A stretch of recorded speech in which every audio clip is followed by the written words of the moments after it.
And just given the recusals and the need for a quorum, I'm going to just wait a couple more minutes here because I think we really are relying on Commissioner Donaldson for us to be able to move on the consent.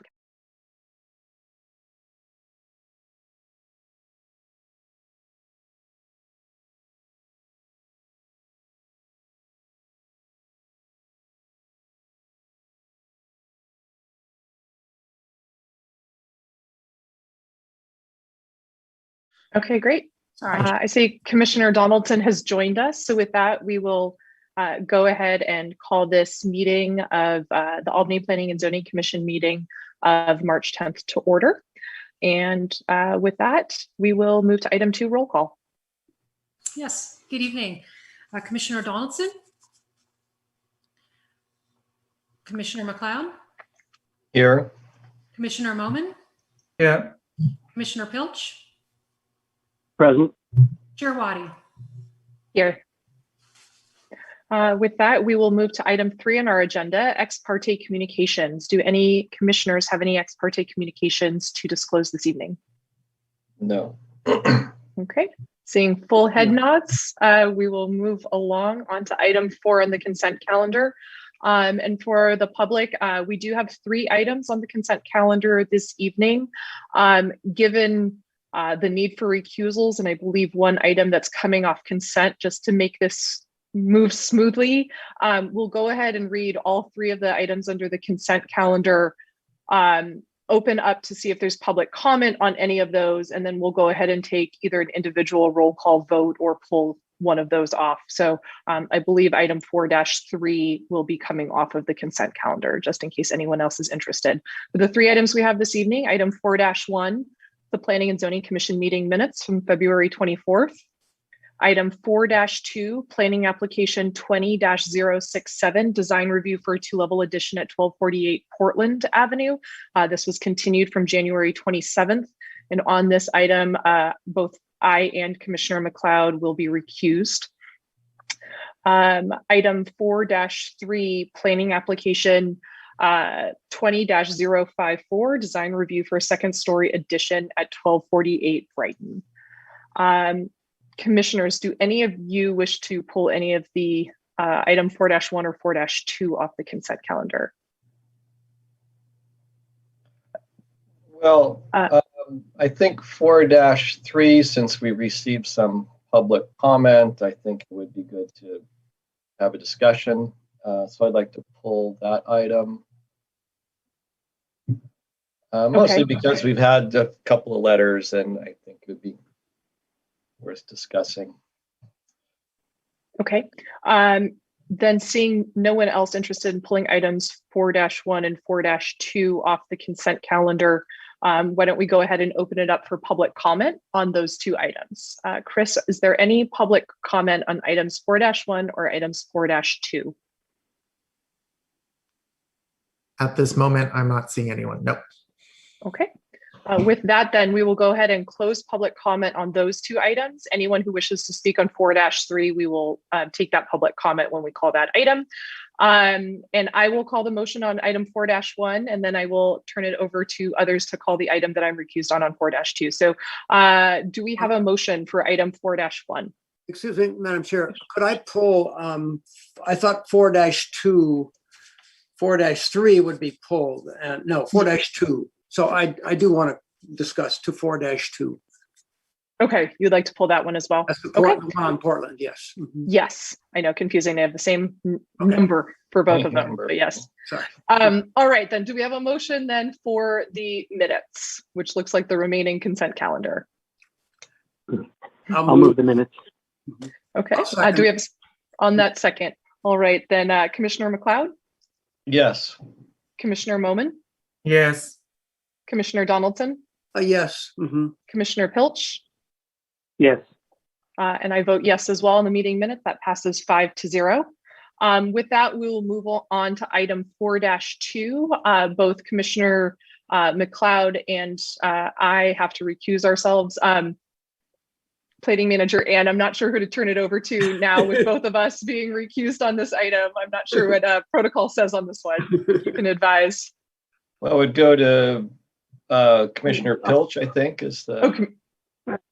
Yeah, Yeah, I was about to say I could step up as vice chair. Oh, great. I'm sorry. Go ahead.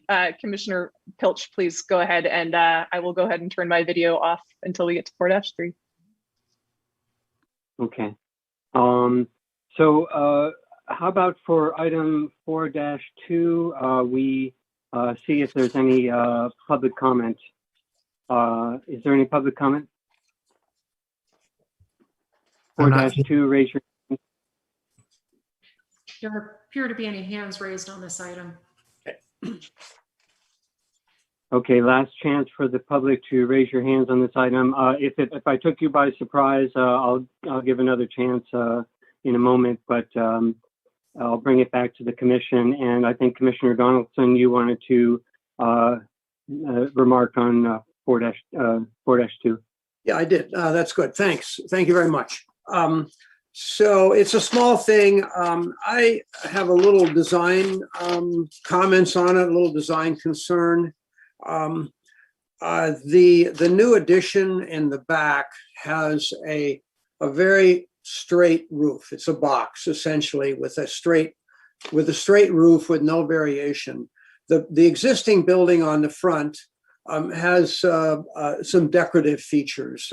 It has a couple of little insets and then a peak in the parapet that just adds some visual interest to it. And I'm wondering why the applicant didn't try to repeat that or replicate that or echo that in the new addition. And I think it would be better myself if the new facade on the second story addition at least echoed the design of the facade on the front building. And I don't know if anyone else has a concern about that.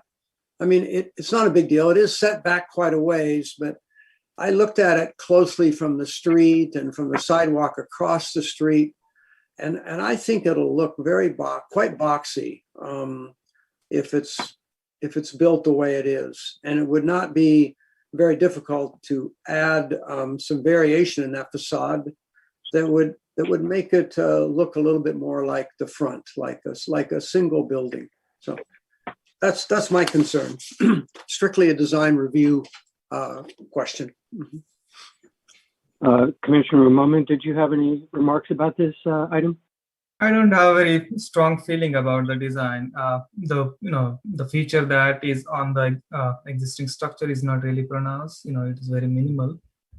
But I also agree with Commissioner Donaldson that in order to match the aesthetics with the existing, the new design doesn't need any big efforts. It is just a small change in the parapet, which could be easily done. So if it adds some value to the overall look, I would support that. Okay. And do we have the applicant here by any chance to speak to this item? Give me one moment. Yes, we do. Have the project designer, Stefan. Stefan, you may speak if you wish. Mr. Menzie, do you want to speak to that item? You're still muted. Okay. There we go. Yes, hi. Thank you for looking at the project and for the comment. I will agree that it wouldn't be a big deal to look at the parapet in the front. I didn't do anything on that yet because I felt, as you stated, that it's so far set back, and I felt a little bit like the new addition might be a little bit different on purpose than the existing, just for contrast. But I'm open to looking at that. Okay, thank you very much for your comments. And I'll say that I'm a little surprised by this because I was schooled. I see that the 1997 plans do show a parapet that's the same as the front, but I didn't notice that was more boxy in the current plans. So it sounds like there's consensus around that to change that, including from the designer. So is there any more discussion on the commission? I'm happy to move. I think, thanks, Nick. I think I understand I think you're in agreement here too, that this could be an issue. Yes. I think I could move to approve the application and then have the applicant work with the staff to add some variation in the parapet on the addition. I don't know that it has to be an exact copy, but in fact, if it's a little bit, since it's a little bit off center, it may look better if it isn't exact copy. But I think Anne can do a nice job working that out with the applicant. So I'm happy to do that. So that I would move approval then of planning application 20067, a design review for a 2-level addition at 1248 Portland, with the modifications to the parapet on the new addition, with the final design to be worked out with the staff. Yeah, I would second Commissioner that. Mullen? Okay, thank you. We have a motion and a second, and I didn't see any more hands go up among the attendees, so I think we can just go ahead to a roll call vote, and I'll go ahead and call us Commissioner Donaldson. Yes. Mm-hmm. Commissioner Moman? Yes. And I myself vote yes, and that passes. And there's some boilerplate language that we usually say. Is that appropriate at this time about story polls and that sort of, review? Or we require the applicant to leave the story polls up for the 14-day appeal period. There we go. Thank you for that reminder. I'd like to add, maybe I could add one thing here. This is one project where the story polls were very useful. I thought getting out there in the street and looking at the outline of the building from what pedestrians would see was very useful to me and got me thinking about that. So thank you. Mm-hmm. Okay, thank you. And now we can move it, let the chair take back over again. Thank you. Okay, great. Thank you, everyone. That brings us on to item 4-3 in our agenda, which is planning application 20-054, design review for a second-story addition at 1248 Brighton Avenue. I do think we have a little bit of discussion that we'd like to have on the commission side, so why don't we go ahead and just open it up for a traditional hearing on this if the project applicant has a presentation that they'd like to make. And if they're not prepared, we can just go ahead and ask them questions. Yes, I have the property owner, Michael Chen, wanting to speak, and he also provided staff with a presentation, which I will share my screen for and allow that to happen. One moment. Thank you. Hi, thank you so much, commission members. My name is Michael Chen. I don't know, I guess we don't have video on for us, right? Is it just voice? I thought we were supposed to have video on if the applicant was okay with it. We're okay with it, so that might be better.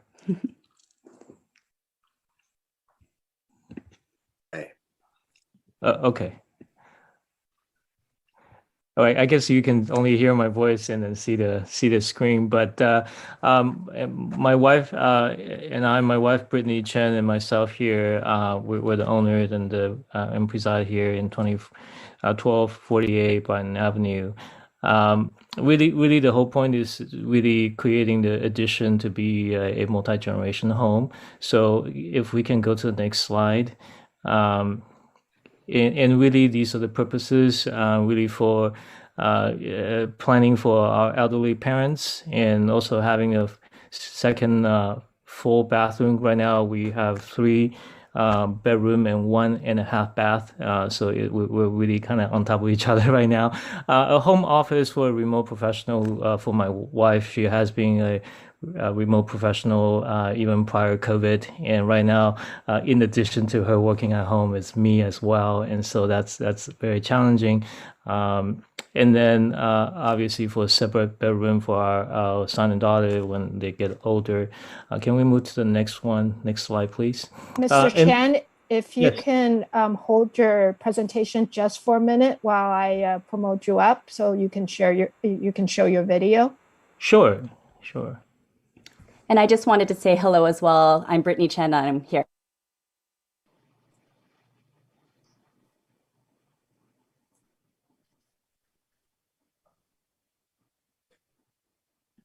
Okay. Maybe we can do gallery view. All right. Hi. Can you see us? You can continue now. Okay, Yeah. thank you very much. Appreciate it. And this slide really shows the juxtaposition of the current building versus the design. And as you can see, we want to be very consistent to the aesthetics and the style. Really is if you're facing the house, the addition on top of the ADU is really on the left side of the garage. And so it's a very simple build, nothing too fancy to it. It really, our whole point is to have additional space for our multi-generation home. We can go to the next one, please. Next slide. Really, I think what the commissioners, you have received one public comment, which is the construction the construction noise. That concern raised by 505 Evelyn. We, on the other hand, our next door neighbor had shared with us their concerns, so we voluntarily bring this up, which has to do with shadow of the addition and also the privacy issue. I want to just really the whole point, and there's some detailed description here, but we had done just continuous observation of our shadow of the shadow of our existing building as compared to the story pole shadow casting on their home. And really on the analysis there is that the differentials of the current building shadow and the story pole shadow on their upstairs bedroom, the differential is 2 minutes. And then on the bottom, in the back side of the portion of their house is a 42-minute differential, which the entire shadow will be cleared before 8 a.m. So this was a sort of continuous observation done over the period of 3 days. Privacy issue, we can sympathize with that, but so therefore we number one is the window that is facing them in addition is actually a very narrow horizontal window on the top portion of the wall. If that does not alleviate the concern, we will be happy to make that a frosted window to make sure that that's we can see out from that side of the window. As far as construction noise is concerned, we are open to commissioner's suggestion. This is our first time really entering into the, building addition like this, so we have no idea what that means. So I'd love for your input on that. We can go to the last slide now, really our final analysis. Actually, if I can add one more thing. We did receive comment about the commissioner wanting us to do wood windows instead of vinyl windows, yes. which we are fine with following that design guideline. So yes, so right now we have our research. If commissioners are okay with the fiberglass, we will go with Marvin Elevate. That's the brand, I guess. And if we go with wood window, we would go with what's Gelled when sightline. We can't read his writing, so I'm not totally sure if that's right. And with us here in the audience, I guess, is our project manager Hector Klaus, and so he has done the research for us. We're happy to make that change. So anyway, in the final analysis, in summary, we're here to really build a much needed space for a multi-generation family. Kids really miss their grandparents, and we have not been able to see them for a long time. I think many of you can sympathize with that. And architectural style is consistent with the current house. And I believe, at least based on the conversation we have with Chris, is that we are in compliance with the city codes and building codes and so on. And we do want to respond to our neighbors' concern in a reasonable way. Obviously, there might be mitigating factors, but we are working hard to make sure that we're a good neighbor. So thank you very much. Great, thank you. Do any of the commissioners have any questions for the homeowners on this project? Okay, I do have a couple questions, and to the Chens, I don't know if this is best answered by you or your design professional, but thank you for the proactive comment on the replacing. I do think wood windows are more architecturally appropriate. This appears to be likely a McGregor style of house, which are some of our sort of architectural gems, in my opinion, in Albany. And so I think on these projects, especially when they have the exceptional design standard, it's when we need to be really, really focused on really preserving some of that beauty, because there is that standard of exceptional design. So we really look to those design standards. So thank you on that. I would be in support of having a condition of approval for wood windows on this. I did have a couple other questions on some of the other, again, these are the little details, sort of architectural details on the home.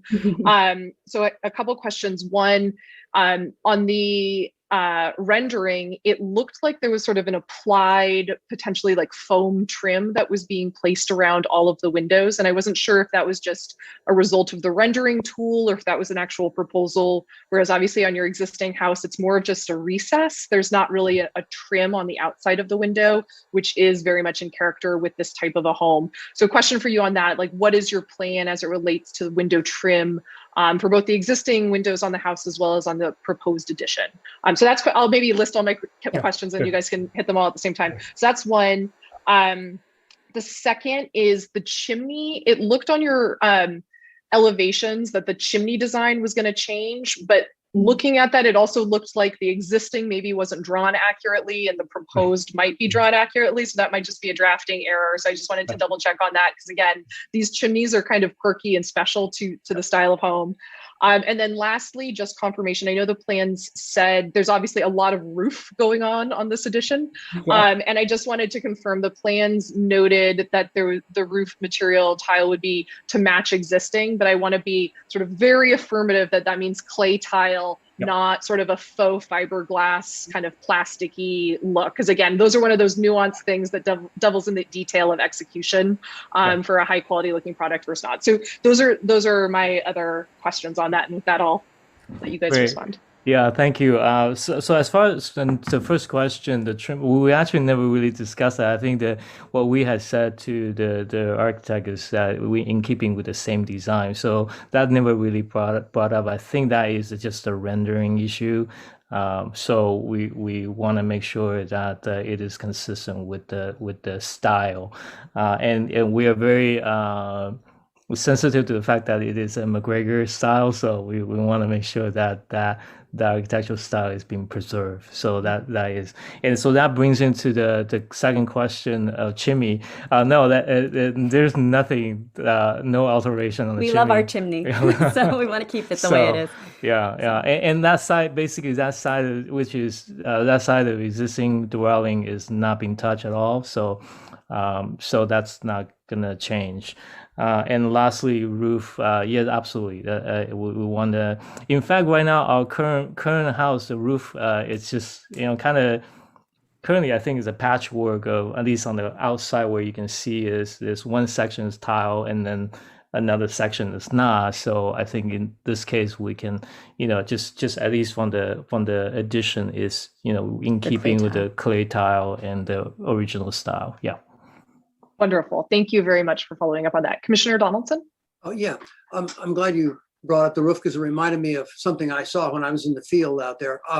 You have solar panels on there, I believe, if I'm correctly, I think. They're pretty well hidden behind the existing roof. And my question was, it doesn't show on the plan that they would be moved to the new addition. Are you planning to keep the solar panels where they are and new addition shade them, or are they going to go in a more visible location on the new roof? I don't at the moment. No plan is done on the solar panel. I think the new roof line, at least on the side of the current dwelling side, is pretty much flush. It doesn't really add additional height. If anything, it probably very modest. So Yes, we it don't is plan on modest, changing. yeah. Okay. Well, Oh, you're muted. I'm on mute. Any remaining questions for the homeowners before we open it up for public comment? Okay, seeing none. Chris, can you go ahead and open up public comment, please? Sure. If there's anyone that'd like to speak on this item, please raise your hand right now. And I'm not seeing anyone. Okay. With that, then we will go ahead and close public comment and turn it back to the commission for deliberation. Do any commissioners want to kick things off here? Oh, there's one hand. Okay, we'll go ahead and open up public comment then for the one person with their hand raised. Okay, one moment. Shireen, you have 3 minutes to speak, starting now. Hello, members of the Planning Commission. Good evening, and good evening to my neighbor, Michael Chen and Brittany. Hi. I know we have some disagreement in terms of the planning for the construction of the second floor addition to their property. So I had provided some of the areas of concern.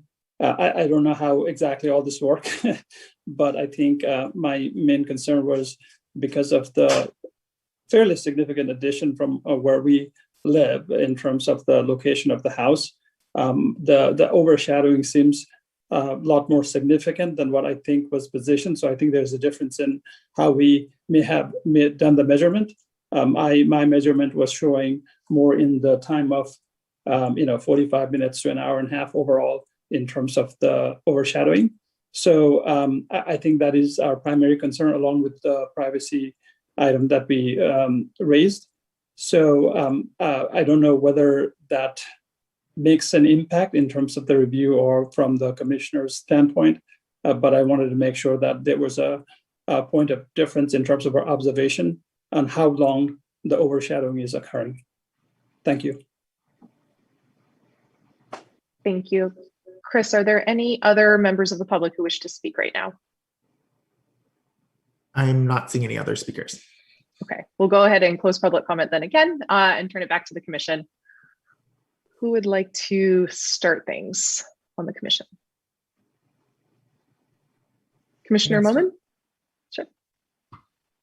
Okay, I appreciate Chen's intention of extending the current aesthetic. This is one of the more beautiful McGregor houses in Albany, and it is in a very prominent location on a corner lot.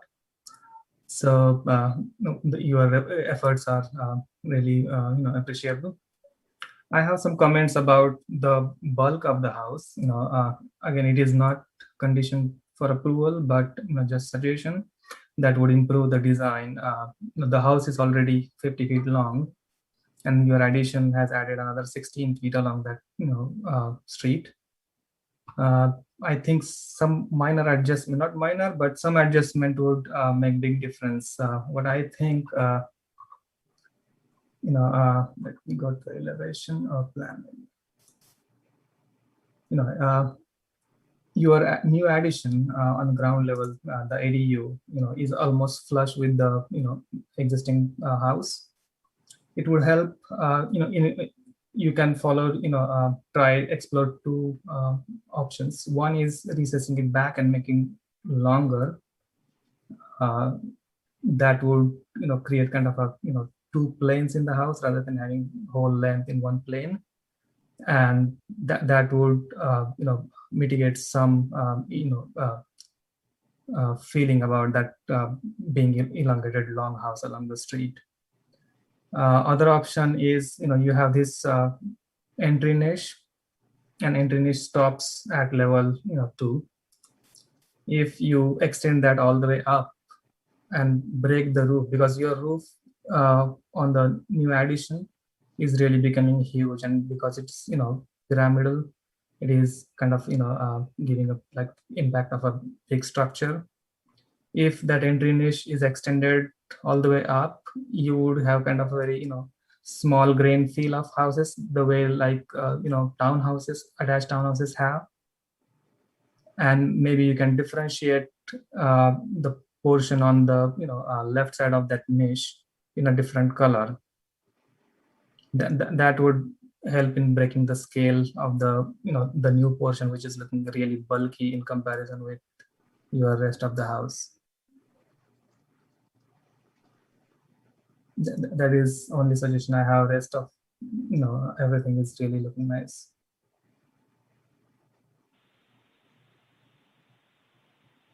Commissioner Polch? Yeah, I can start off by asking Commissioner Momin to clarify what he was saying about the roof. I didn't quite understand.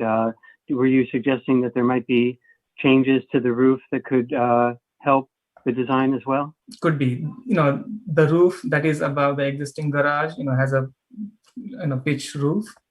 Maybe you can create one more module, in place of the new addition, and that could also have similar kind of a roof, which might be slightly lower or higher, and that would create kind of a pattern, a rhythm along the street line, rather than having one big bulk with a pyramidal roof. And then on that portion, the new additional portion could be slightly different in color, paint or something. So it looks like like a attached townhouses look, and not like one huge house on the corner. Yeah, I think those are good. I'll start out my comments by saying I think those are good comments, and it seems like this could probably be, well, maybe not the roof, but the color certainly is a simple change, and maybe setting the planes, having different planes, maybe setting it back or forward a little bit. I think those are decent comments. But even without that, I thought in general it was a nice addition. It does make the house a bit long, but I thought the way the current way the roof is proposed to be done looks attractive as well, even though it might not break it up. But it's a nice way to do that. So the current windows, I believe, are vinyl windows, and they were in the plans we have, they were specified vinyl to match, but I think we're saying wood would be better, since that would be more like they were before. I would be fine with vinyl just since they match the rest of the house, but of course I'm no fan of vinyl, and wood windows are more attractive and more like what the originals would have been. And in terms of the noise from construction, I don't think we can do much other than make sure that the workers adhere to our policies for work hours, which is I don't know what they are actually, but probably something like 8 to 6. But I think that's as long as they adhere to our code, that's the most they can do, and there's not much else we can do except to suggest the neighbor, perhaps consider relocating his or her workstation. And then one question for staff before my final comments. Do we have any code that speaks to shading or privacy in the case of additions like this? We don't have any requirements that get into shading studies or issues like that. There's a broad reference to privacy as part of the findings that we make for design review, but there's nothing specific as far as shading goes or any other metrics. Okay, There's nothing, yeah, I think that in terms of the broad statement, by having that high horizontal window, I think they've easily met the privacy concerns already, and they're already willing to go farther and make it a frosted window or, a translucent. So that sounds great to me. I don't think they necessarily have to go that far. The high window, I think, does it for the privacy. And then in terms of shade, since we don't have any code to speak to that, I'm not sure that, I don't think the commission can weigh in on that other than to say that I think the applicants have been considerate of the neighbors as far as I can tell so far. So I think that speaks well to them in the project. So that's it for my remarks. Thank you. Commissioner Donaldson. Thank you. So my concern about this project is the bulk and the size of it. And I'm very interested in Commissioner Moman's comments because I hadn't looked at design variations that might make it look a little less bulkier. I was more looking at the project and I'm saying why it's a shame that we can't consider the ADU when we're doing our design review here. And the state has taken that away from us, and that's the issue to me. I think back to not too many years ago, 5-10 years ago, when we had all of the comments around town about everyone building these mech mansions. And all of those projects were going up to our FAR limit of 0.55. And neighbors all around town were complaining about the size and bulk of these projects. And we had our FAR ratios to limit them, and we can go up that high, but no more. This project, if you include the ADU, was 0.64. It would be one of the biggest developments in Albany and the single family zoning district. And the state has taken away the power from us to look at that, to look at these ADUs. And that's what's bothering me, that they're limiting what the Planning and Zoning Commission can do in our own community. Because in the state, and its great wisdom, says everybody, all single family homes around the state have the right to do these ADUs on them. And they can be done without adding to the bulk the way this home looks. And it really is bulky. So I'm very interested in Commissioner Moman's thoughts as an architect about ways to mitigate the mass of this house, the length of this house on Masonic. I don't have anything else against it. I completely understand the applicant's desire to have the in-law unit. I think that's very laudable. I understand the applicant's desire to have a house that will serve a family of 4 very well, and the need for home offices these days. I appreciate that. But I've been on the commission a long time, and I just thought I'm going to have to make a protest no vote on this, because the reality here. This is 0.64. It looks like it's 0.64. It looks like it's a very big building, and that's not the way our community has been built. It's not the way our zoning code is, and I don't know. It's just a big concern for me. So I thought, well, I'll just make a protest vote and be done with it. What good will that do? But it's just a no vote. So I'm not sure I understood all of Mohammed's comments and the architectural variations he's talking about, but I'd really like to see more, and maybe I could move then a continuance so those could be worked out, and that we might be able to make this addition look a little smaller and have a little more of a break in the size of this building as I've seen from Masonic. With other comments, we appreciate the concerns of the neighbors about the shading.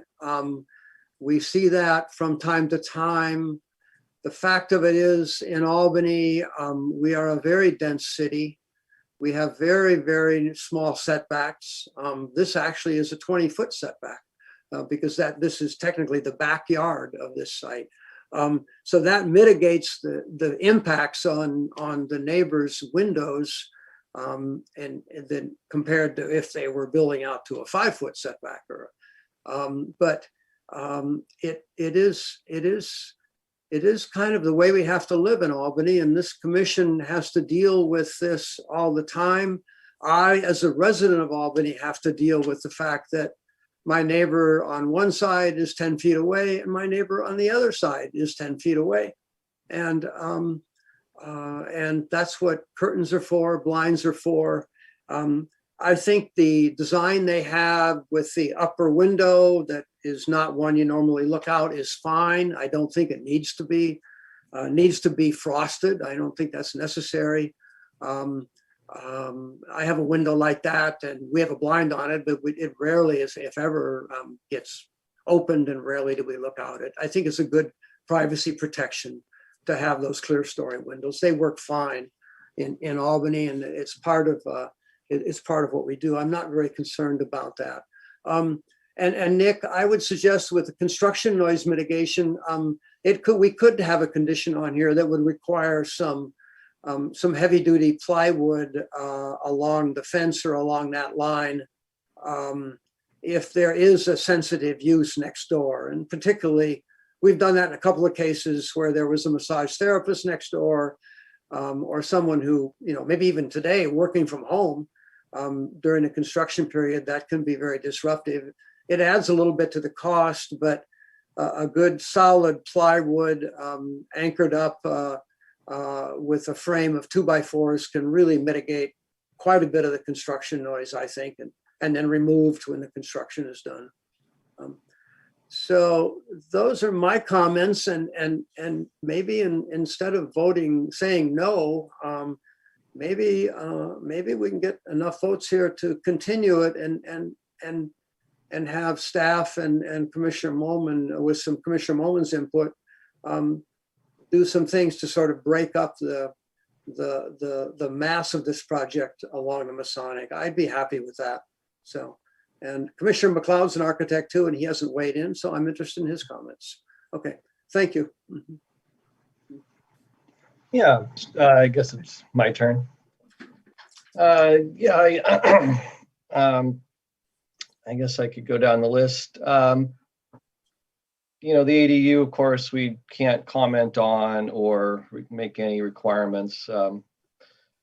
So, I mean, it does create sort of an interesting question. Are we going to then force modifications of the other part because we don't like how the ADU affects it? I mean, it's a really kind of an interesting question. And I'm not inclined to force changes because the ADU is there and it creates a certain situation with the rest of the house. I mean, I look at the front elevation, along Masonic, and yes, it is longer than normal, but there is relief there. There's some texture. The door creates a little shadow. The next little area is offset with a low roof from the upper floor, and then the upper floor is set back again, which breaks up the bulk. I don't really see the facade on Masonic as being bulky per se. It is longer than normal, than we would probably normally see. I think putting the addition on top of the ADU keeps it lower relatively. The only other place to put that addition would be on top of the existing house to the right, which would then make it go up much, much higher, provide much more shading on the neighbor's house, and be a much more difficult construction process putting it over an existing part of the house that's not being modified. It would force all sorts of changes and modifications to the existing house. and a lot of expense that I don't think I would be comfortable requiring of the clients. So I guess it's a long way of saying I'm fine with the way the design is there. You know, where it's a little more bulky in my mind, or a little less relief, would be on the what is the west facade, the other facade where there's really no breaking in planes. There's not much in the way of windows. But at the same time, it's the back, it's the side, it's not really viewed from much. You know, so I would really have a problem, you know, saying no to this project based on the ADU and where the addition is put over that. I mean, it would create a huge amount of headache for the clients and expense to force them to put the AD or put the addition on top of the other existing part of the house. And I do see the front facade being broken up. The planes are set back, the planes are in different lines. You know, I appreciate the hipped roof on the top. It keeps the edges of the roof lower without a gable or other area like that that would create additional shadow lines, or a taller roof pitch along the whole length of the addition. So the hip roof is also, you know, I see that as an attempt to keep the overall house lower and keep the shading a little lower on the neighbor's house. The shading is not really an issue for me. Mostly after, you know, it's going to maybe provide a little more morning shade to the neighbors, but that is quite typical. Any second story addition is going to do that. It's within the height limit. It's within the setbacks. So I don't really see trying to make changes there. As far as privacy goes, the small linear window, I think it's a bathroom upstairs. There's no need to make that opaque or frosted. It's the sight lines are never looking down at the other house, they're looking up at the sky, so I don't really think that's an issue. I think that's fine. The other windows on that back area that are higher or bigger are pretty much in the same place as existing windows, so there's really no net change there. What else have we talked about? Sound, you know, sound barriers are really, really difficult. You know, there's no real easy way to do it. You know, I really cannot see requiring a sound barrier going up 2 stories high. Just one, for stability reasons. 2, I don't think it's necessarily all that effective for hammering and pounding noises. You know, it's just a fact of life that when there's construction next door, it's going to be disruptive no matter who, what, when. This is not the first project that's come up where people have said, look, I'm working at home. What can you do? You know, I mean, there's really not much you can do. I mean, my daughter was living in an apartment with construction next door, and she got noise canceling headphones. I know people are on Zoom meetings, and it can be a problem, but you know, it's just something we'll have to kind of work out as we go along. What else? Windows. You know, I don't like vinyl windows at all. I really don't like the material. I don't like the way they look. But on the other hand, I don't really like wood windows. I love them aesthetically, but I don't love them from a longevity or you know, sort of a maintenance point of view. I think they end up these days rotting.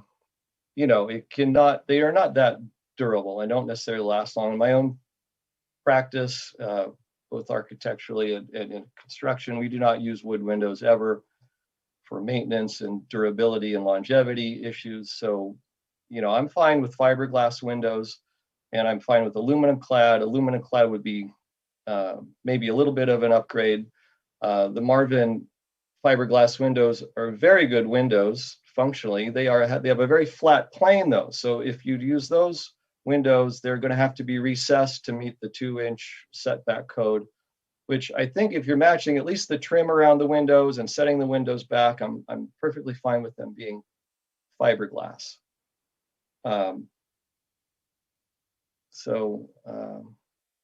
Or clad, aluminum clad.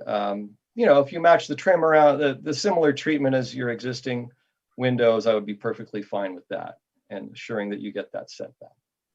So, you know, Having said all that, I would just say that I'm in support of this project and would like to see it move forward. Thank you.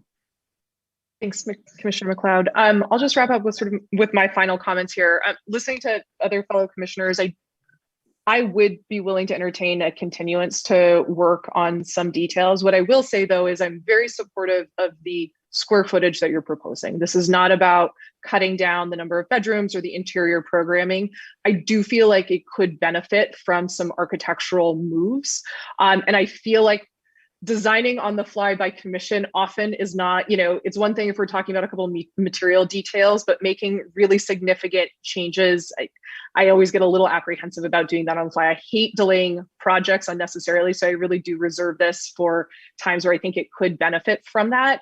And I am still open to you exploring options with your design professional and seeing where that goes. The suggestion that I at least has come to mind to me on this is if you really do treat the addition as its sort of own separate rectangular module, where you don't create this volumetric roof, and maybe you just simplify it with a flat roof that has sort of a consistent shallow recess from the existing house, and you treat it as a balanced unit, that's sort of one rectangle with its own window pattern and entry pattern. So you think of it as its own unit. What that also does is it really respects, here's the original McGregor, here's the 2021 edition that we did.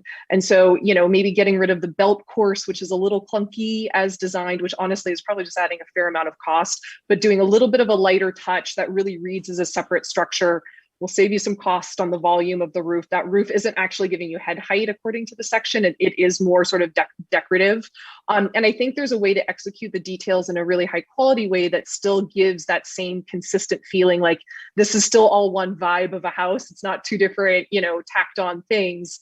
But it's subtle enough that I think will help break down some of that massing that I think we're all struggling with a little bit in terms of how we're describing it. And again, doesn't mean that's the only solution, but just one more suggestion to sort of put out there for you to explore with your design professional. And that way you can do that, clean up some of the plan inconsistencies, figure out exactly which window is the right window for you guys to do, and come back sort of with a final package. And I certainly would be more than happy for you guys to work that out, have this come back on consent, and in a perfect world, not pull it off consent. But I do feel like there's a lot of design changes that we're asking for here that I think are starting to get a little clunky to make a motion on. And I would love to be able to see sort of the final product on that. So I would be willing, if we've got the votes here, I would certainly be willing to entertain a nominal continuance that, to the most minimal amount that you feel is necessary for you to work with your design professional for us to move forward with. But other than that, I don't have a whole lot of other comments than what I mentioned earlier. Okay. Commissioner Pilch. Yeah, question for staff. So I know we're not able to, well, I'm not exactly sure the details of how we're not able to address the ADU. So considering that architecturally and structurally, the ADU is, very attached to the house, can we say, could we possibly make, I guess we're not making a condition of approval here. I guess we could not make a condition of approval that affected the current roof over the ADU right now. Actually, that's a question for staff. Could we make, we couldn't ask for anything to change where on the side where it says new ADU, correct? That's correct. I think you could ask them to consider some modifications, but the ADU component will stand on its own and staff will review it, even if the second story addition isn't pursued in the future. Okay. Yeah. All right. So that makes things very interesting. Well, I'll just say that I'm not in favor of a continuance. I think that the way it's done is fine here. And it's, I think that we've given lots of good advice, lots of good ideas that the applicants could choose to use or not use. And I do hope that we vote tonight that Commissioner Donaldson does not do a protest vote, because I think it would appear as a protest vote against the application but really, I think his intention is to protest the state and state guidelines or state mandates, if you will. So I hope he doesn't do that. But I'll say that one of the things that does concern the state, and since he brought it up, and that does come down from the state, is overly complex design reviews, and those being an impediment to building. And so I would urge all the commissioners to consider that when we do design review, that we might be further limited in the future by the state on design reviews because of their concern of that. Those are my comments. Thanks. Okay. Thank you. I'm prepared to move to continue the item to a date uncertain with the applicant to work with staff modify the design based on the comments that we've given tonight. Do we have a second on that motion? I'm willing to make a second on that motion. So with that, we'll go ahead and move that call. So Commissioner McLeod? Let's see. This is, if I'm voting against the continuance, but that does not mean I'm voting against approving this project. Correct. The motion on the floor is just a continuance. I'm voting against the motion on the floor, no. Okay. Commissioner Moman? Yes. Commissioner Pilch? No.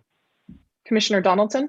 Yes. Mm-hmm. And I vote yes as well. So that motion does pass 3-2 for a continuance for the project applicants to continue working with staff on that.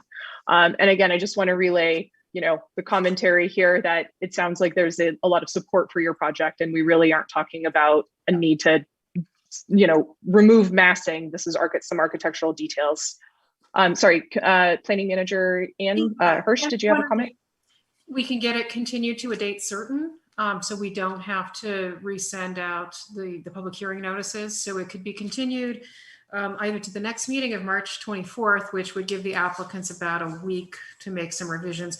Alternatively, it could be continued to the first meeting in April, which is April 14th. So it's just a little over a month from now. To the homeowners, do you have a preference on date? I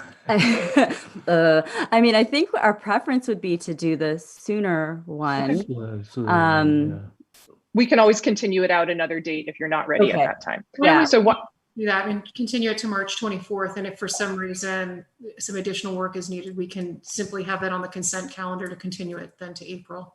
Okay. Do we need to undo our motion then and remake a motion to that date certain, or can we just amend that into the motion? I think you can amend it in there. I mean, we have direction that it's. As the maker of the motion, I'm happy if the applicants think they can go with a date certain. I'm fine. I'm happy with that. Mm-hmm. That's great. That's better. Mm-hmm. Yeah. Okay. So as so amended, we will continue it to that date certain. So we don't need to renotice. And can you say the date one more time, just so for the public record, it's very clear that this project is going to be continued to Wednesday, March 24th. So 2 weeks from tonight. Okay. And can you take another roll call vote, please? Sure. So on that motion, Commissioner Donaldson? Yes. Mm-hmm. Commissioner McLeod? No. Commissioner Moman? Yes. Commissioner Pilch? No. And I vote yes. So again, 3-0, Commissioner Donaldson, Moman, and Waddy voting aye to that date certain. Sorry for the clunkiness on here, but we'll get through it. It's a little confusing. I'm not voting no against the project, and understood. I mean, it's fine it's fine to actually, it's better to have it on a consent calendar. So I mean, it's a little confusing the way I'm voting, but yes, it was a vote on continuance, not on the merits of the project. Yes, absolutely. Right. All right. So with that vote, then we are moving away from our lengthy consent calendar there, and now on to general public comment. General public comment is for folks wishing to address the commission on items that are not otherwise agendized on today's calendar. Each speaker is limited to 3 minutes. Chris, do we have any members of the public who wish to speak during general public comment? Before we dive into public comment, I want to acknowledge that the commission did receive public comment from Albany resident Clay Larson. We posted that email correspondence to Granicus, so it is accessible for anyone who wishes to read it. Great, thank you. Yes, I think we all received that as well. Chris, is there anyone waiting in the queue with a hand raised? And to the public, this is your opportunity to now speak on items that are not otherwise agendized tonight. Yes, we have Clay Larson Great. to speak. Clay, you have 3 minutes beginning now. All right, I'm pleased you all apparently read my public comments. Just to briefly summarize them, I at the last the February 24th meeting, staff raised a clarifying point, is the way they worded it, that they were going to discontinue commissioners forwarding email to the whole commission. I should note that these were emails that related to long-range planning issues, not quasi-judicial, to quote the city attorney, votes on projects. The staff noted that the city attorney actually found no real legal issues with these emails, but thought the best practice was not to do this. I think I'm quoting staff correctly. I found the prohibition from providing written comments actually very surprising. In the past, I think the written comments have been reasonable and actually helpful. Commission members certainly don't lose their First Amendment rights simply by joining a commission. There can be problems with private email communications, which can become serial meetings. That's well documented. But in this case, I think submitting a comment through the regular city portal, which is then made available to the commission members and simultaneously made available to all the members of the public, there's no legal issues there, as far as I can tell. I do think, staff provide written comments to the commission, and consultants, the ever-present consultants provide written comments to the commission. It's not clear why we would want to prevent commissioners from doing this. I think we need a fuller explanation from the city attorney. The other troubling issue was staff discussed this at some length at the last meeting. And even though it was listed as an announcement, it became a discussion item. So I think that's a problem. I raised my hand at the Zoom meeting to comment on it. The chair did not recognize any, probably because it was not going to be a discussion item, didn't recognize any public comment. So I think there were a couple Brown Act violations. I do see that there's some training coming up in the next week with the city attorney. So I would encourage the commissioners to ask the attorney for more detailed legal issues associated with providing public comment on long-range planning issues to the whole commission, and also to maybe get a little refresher work on the requirements of the Brown Act. Thank you.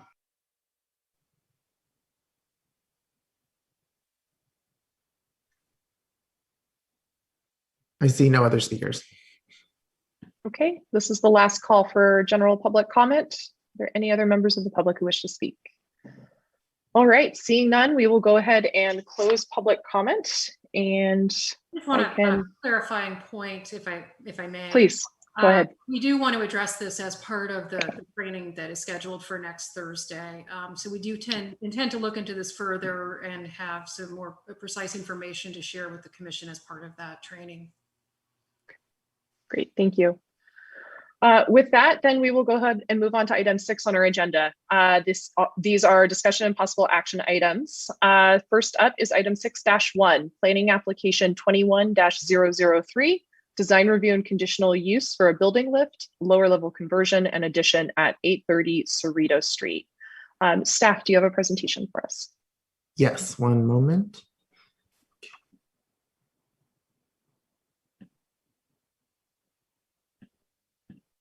Okay, good evening, everyone. Once again, this is planning application 21-003, design review for conditional use permit, building lift, lower level conversion and addition at 830 Cerrito Street.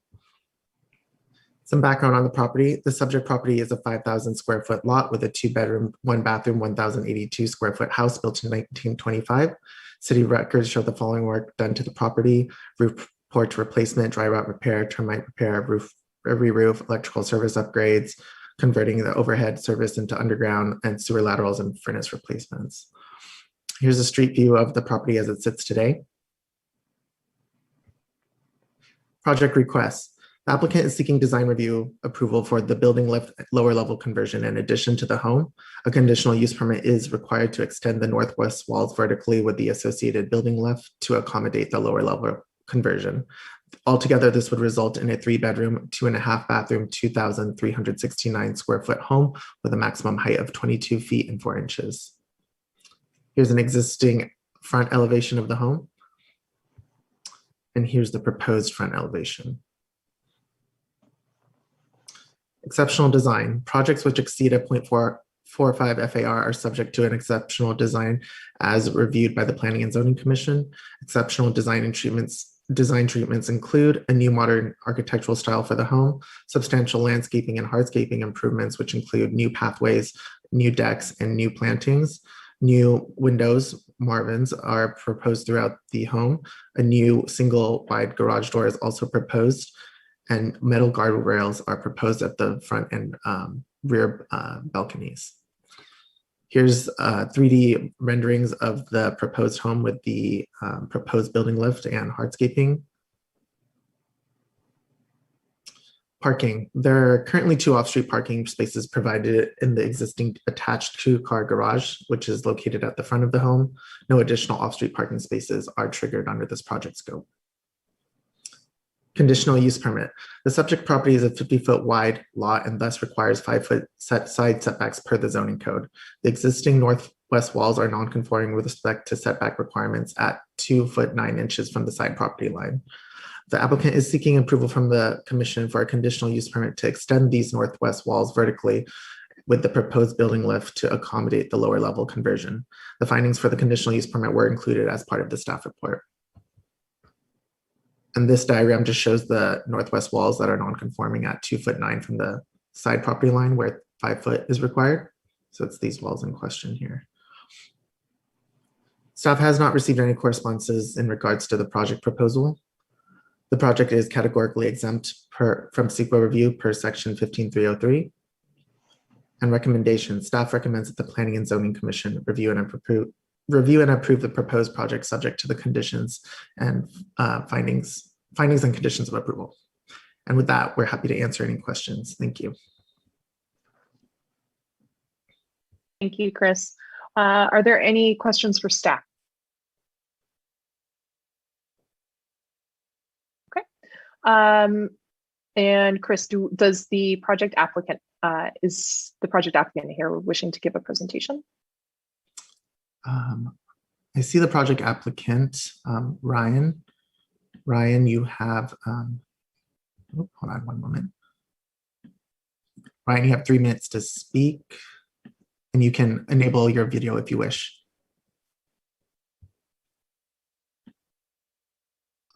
Can you hear me? Yes. Yes. Mm-hmm. Fantastic. Evening, everyone. Hope you're all doing well and staying healthy. I'm going to try and keep things pretty short here so we can get on with it.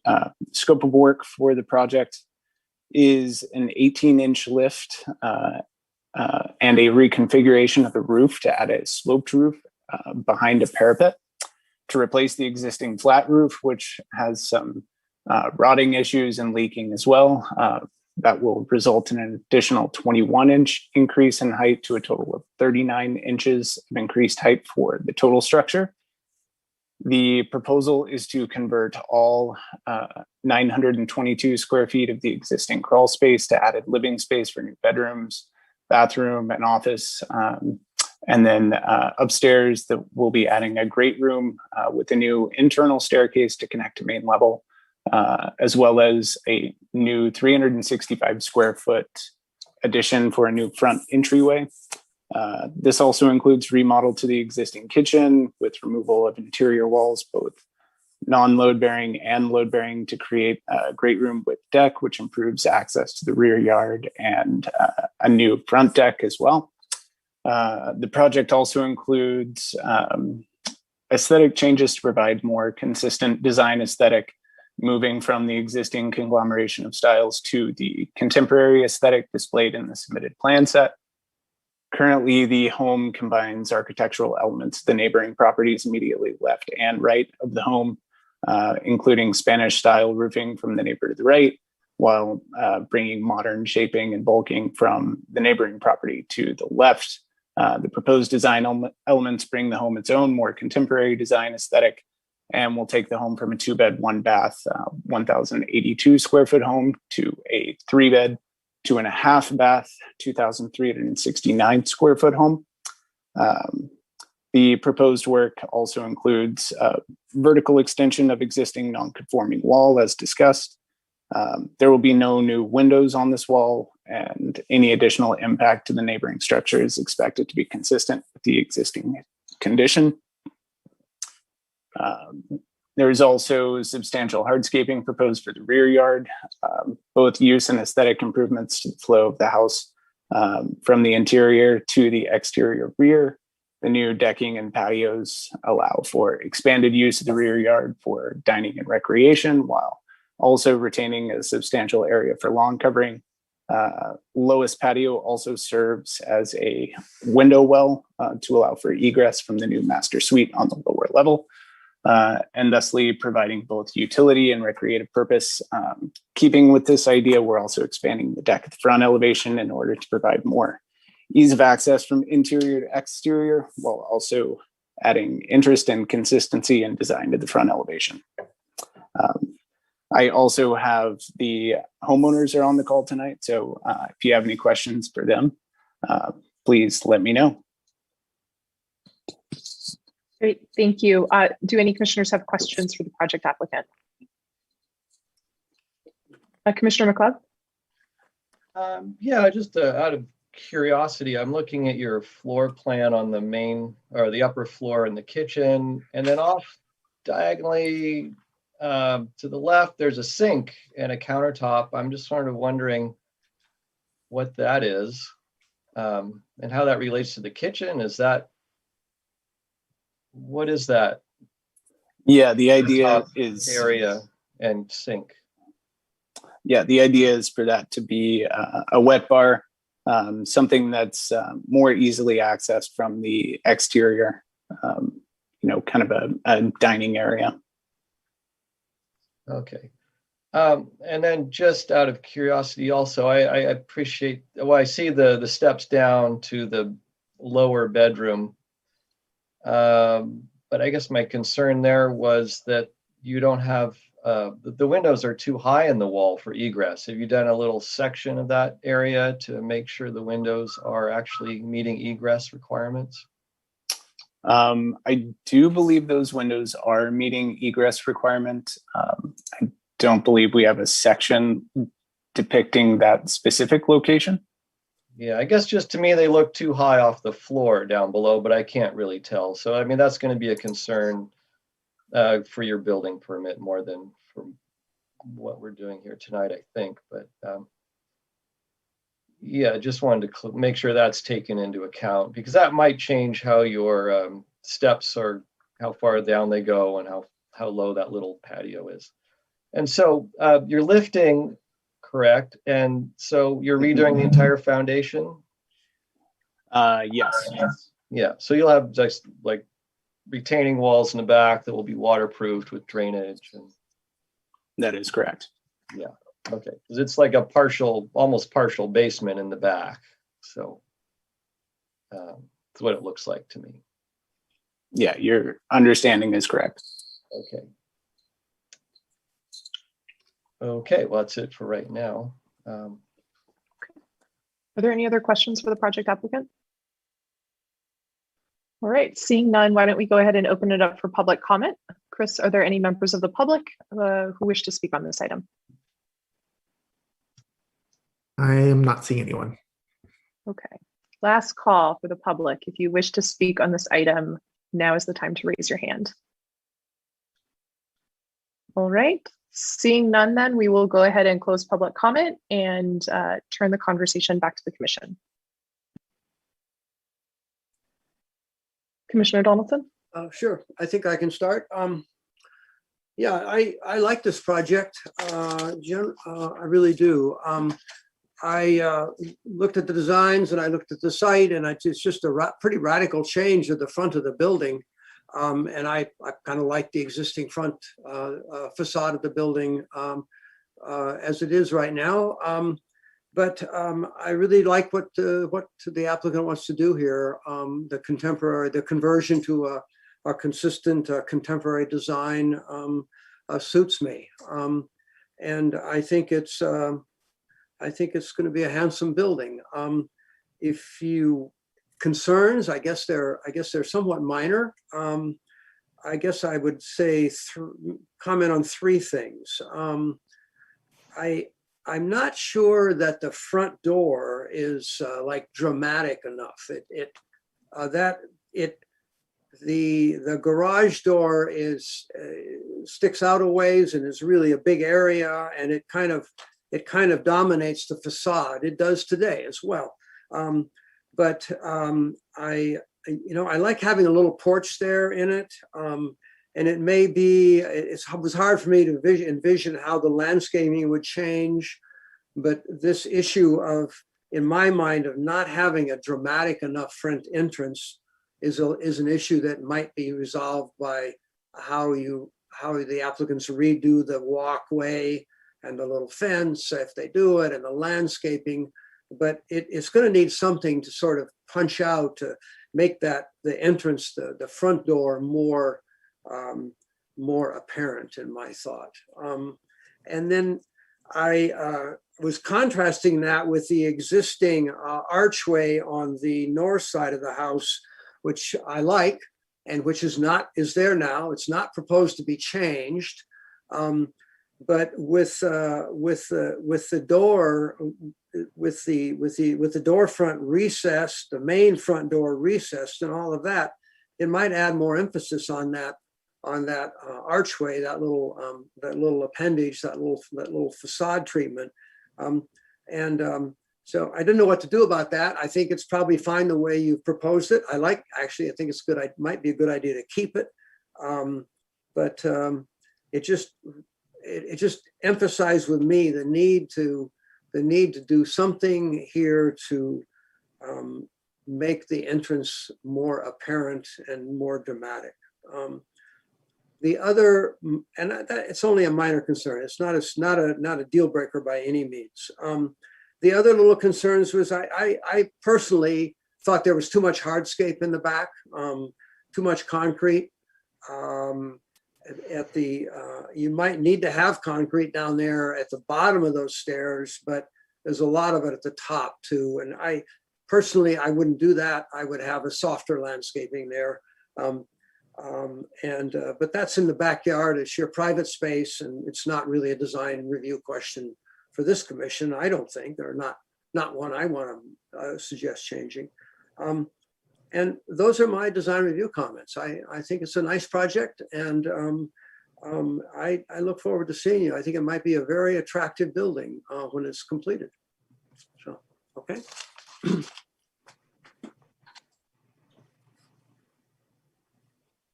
That's it for me. Mhm. Any takers to go next? Commissioner Pilch.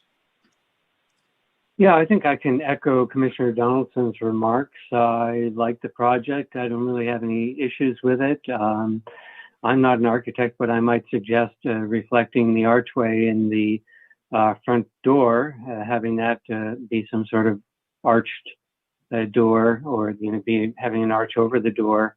I'm less concerned about making the front door prominent than I am with the unfortunate prominence of the garage door. I'd rather not see that stick out, but I think it's in the same location that it is now, and so I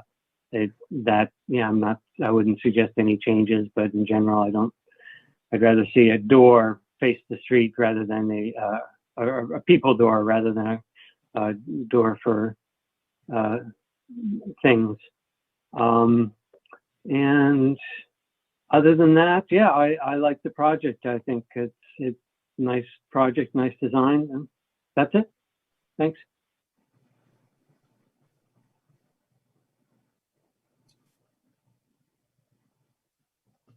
I can Commissioner go. McLeod? Sure, go ahead.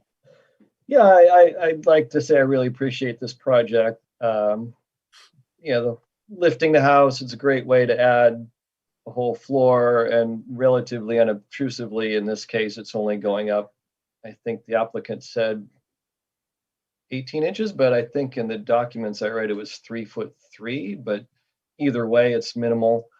And the conditional use permit, I think the impact is quite minimal. It's just taking that existing wall going up 3 feet, more or less. So I don't think that has any impact, and I can support that 100%. You know, I like the modern design. I think it harkens back to some early modernist designs. I really like the model shots, or the perspective views at the end. It recalls for me some of the early modernist work in Southern California, Irving Gill, and even others like Adolf Loos in Austria, certain architects, early modernist ones. I read something in the packet about shingles, wood shingles, which I wouldn't really like at all in this type of style of house. If it's not white stucco, then it's kind of getting away from that early modernist aesthetic, that early modernist look. You know, I think Irving Gill had a lot of little he had archways on the sides of some houses, but the entryways would not have arches. You know, they were sort of side elements. So I think the front door is okay. I mean, it is a little bit obscured, or it doesn't seem very prominent, but it's going to be obvious by default because there's nowhere else to go. And that will also be indicated by walkways and all that. The other things, let's see, I was looking at, maybe I should have asked the applicant, but you know, I would really encourage them to go all electric. You have this opportunity. You're going to be redoing everything, all systems. We're making a big push in our climate action plan to get away from natural gas. So I would strongly suggest you use heat pump technology for space heating and water heating. It's much more efficient. You can save money on your gas line. You can actually just remove your gas line entirely if you go with an all electric kitchen and electric heat pump heating and water heating. Let's see. Yeah, I was curious about that sink. It seemed a little out in the left field sort of thing. I also had a question. I guess I should have asked the applicant. You're removing the fireplace, which I think is great, but then I saw a small note in the plans that said FP possible in future or something. Again, I would encourage you not to use a gas-fired appliance there either. Let's see. I mean, if I were to critique the floor plan, when I look at the main floor plan, I think overall the plans are well done. The floor plan is, you know, it makes a lot of sense the way the bedrooms are laid out. But then I look at the main floor open plan, the great room, and my thought is that your living room is too small, and then you've got way too much kind of not very effective, or it's just too much circulation space in the rest of the part of the backside of the kitchen. You know, especially when you consider the stairs are coming up, you're walking right into what you have there pictured as the couch. I really don't, you know, I think you need a bigger living room space to support a house of this size with more bedrooms, and you know, so that seems a little off to me. And then there's way too much circulation space on the back side of the island. So somehow reconfiguring, I would reconfigure that space to make it work better and have more of a living room somehow, or even make the living room bigger out to the front and have less deck. But I you know, it's certainly not a condition of approval. And the last thing was windows. You're proposing Marvin fiberglass windows, which is similar to the last project. So if you are using those, they do have a very flat plane, and they will need to be recessed into the wall openings, which would also go with kind of a modern aesthetic with stucco returns and recessed. So I would like to see a detail for that going forward. So that's it for me for the moment.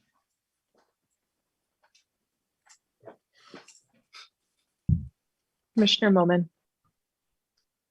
Okay, I agree with most of the comments my fellow commissioners provided. I like the idea of lifting the main floor to make meaningful use of the crawl space rather than adding another story above the structure. I also like the existing house. It has a definite architectural character.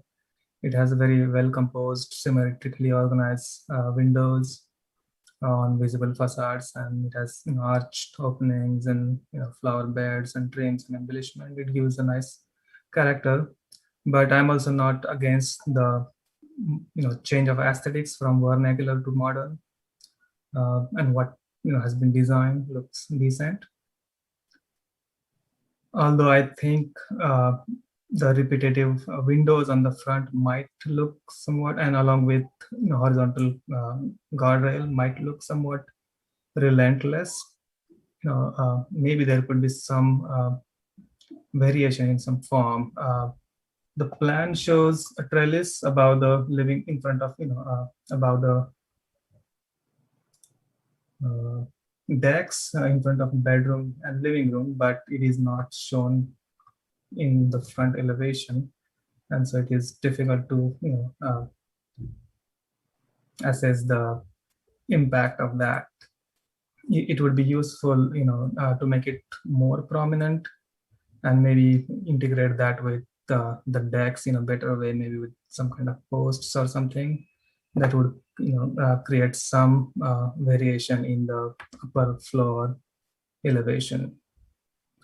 I also agree that the main entrance doesn't look like main entrance. It looks more like a back entry, and that I think is not just because of it is recessed, but also because it has those two small windows next to the main door, which again are of varying size. I don't know what is the reason. Maybe if the windows are vertical, similar to the windows on the upper level, that might give some unified look, and it might in fact provide better light in the entrance, building house entrance. And then there are some minor anomalies in the keynoting in the front elevation on sheet A2.3. Keynote 1 says ceramic tile roofing to match existing, but that is a vertical face, so it's not clear where that ceramic tile would be applied.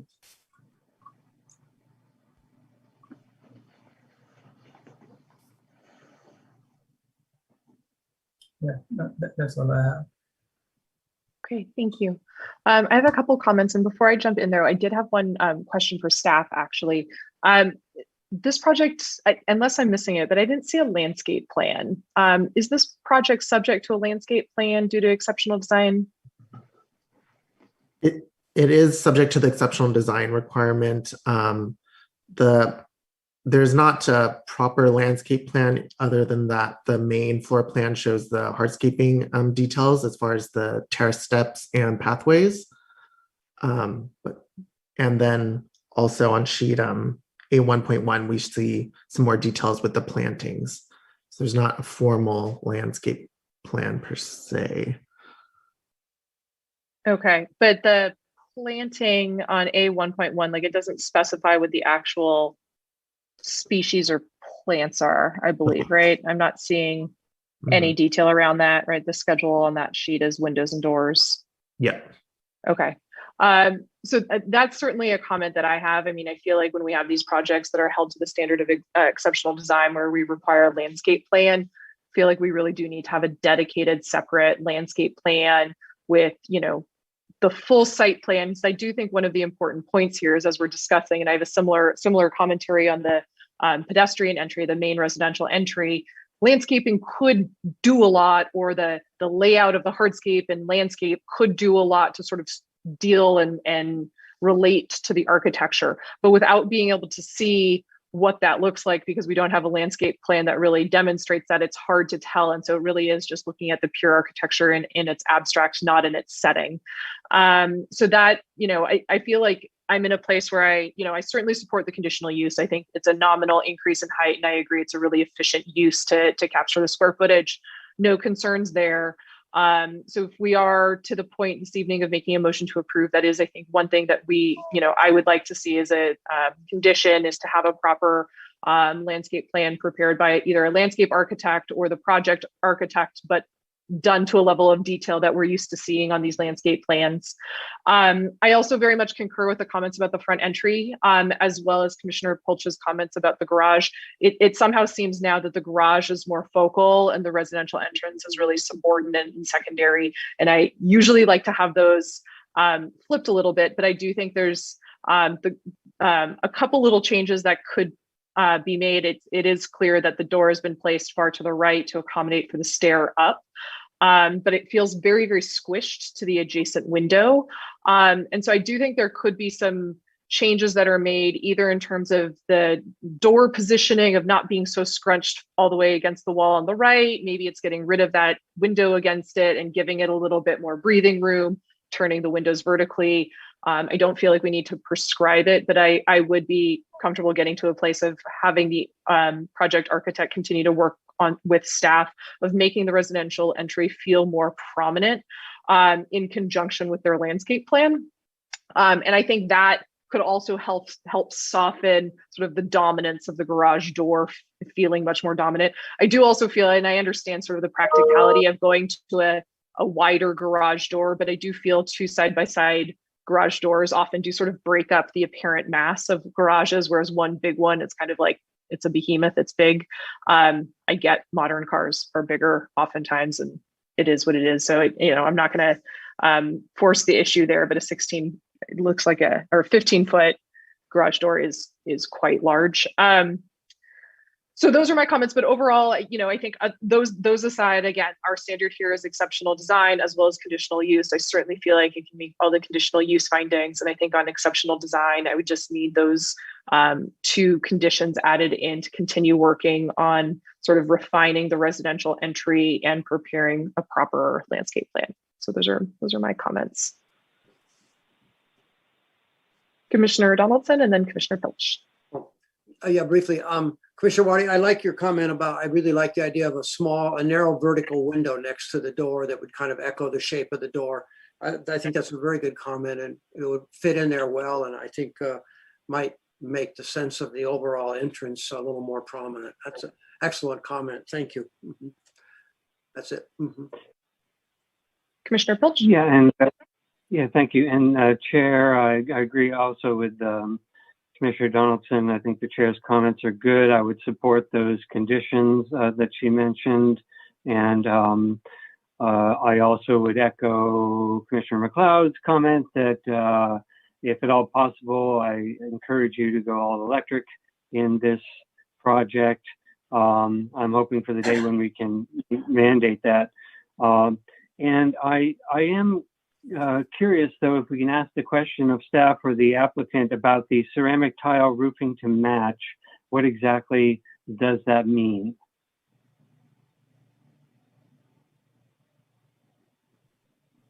About the project applicant, Ryan, if you could maybe elaborate on that. Mm-hmm.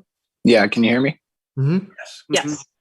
Yeah, that was a holdover from previous design. That keynote should have been revised to call out the new trellis above those windows. Okay. Okay. Thank you for that clarification. Mm-hmm. Okay. That's it for my remarks. Thanks. And maybe to Ryan, while we have you there really quickly, if we were to make a motion and ask for some revisions to the front entry, do you feel like that's something that you can continue to work with staff on? I do. Yeah, that seems reasonable. Okay, great. And sorry, Commissioner McLeod, you have your hand up as well. Yeah, I'd like to agree with the condition for a real landscape plan. I don't think we should be forgetting that. And I think would also help indicate, actually, I'd like to see it, to see how you're getting to the front door. I think it'd be very helpful.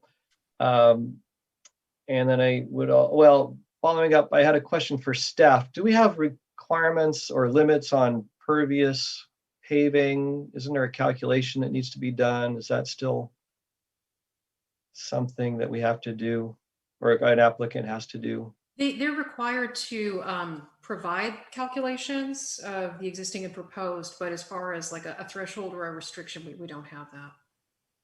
I thought it impacted water runoff or something. Was there? I think if you're referring to C3 compliance, that kicks in on Yeah. larger lot sizes. It typically doesn't apply to our smaller residential. Yeah, no, I just remember when I did my house, I had to calculate the impervious surface, or there had to be no net increase or something. I forget what it was, but I think I would like to see the, the landscape plan should show that, how much impervious surface there is, how much planting, and all the plants named for the requirements. So, I mean, I'm comfortable with that being submitted as and reviewed by staff.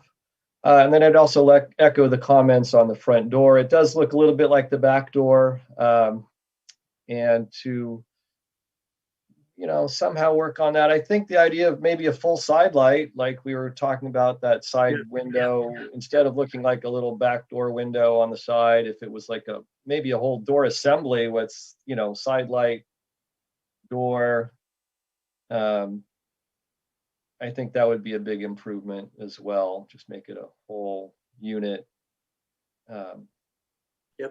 So I would support the conditions for working on the entryway and the landscape plan. Great. Well, with that, is there anyone who'd like to make a motion?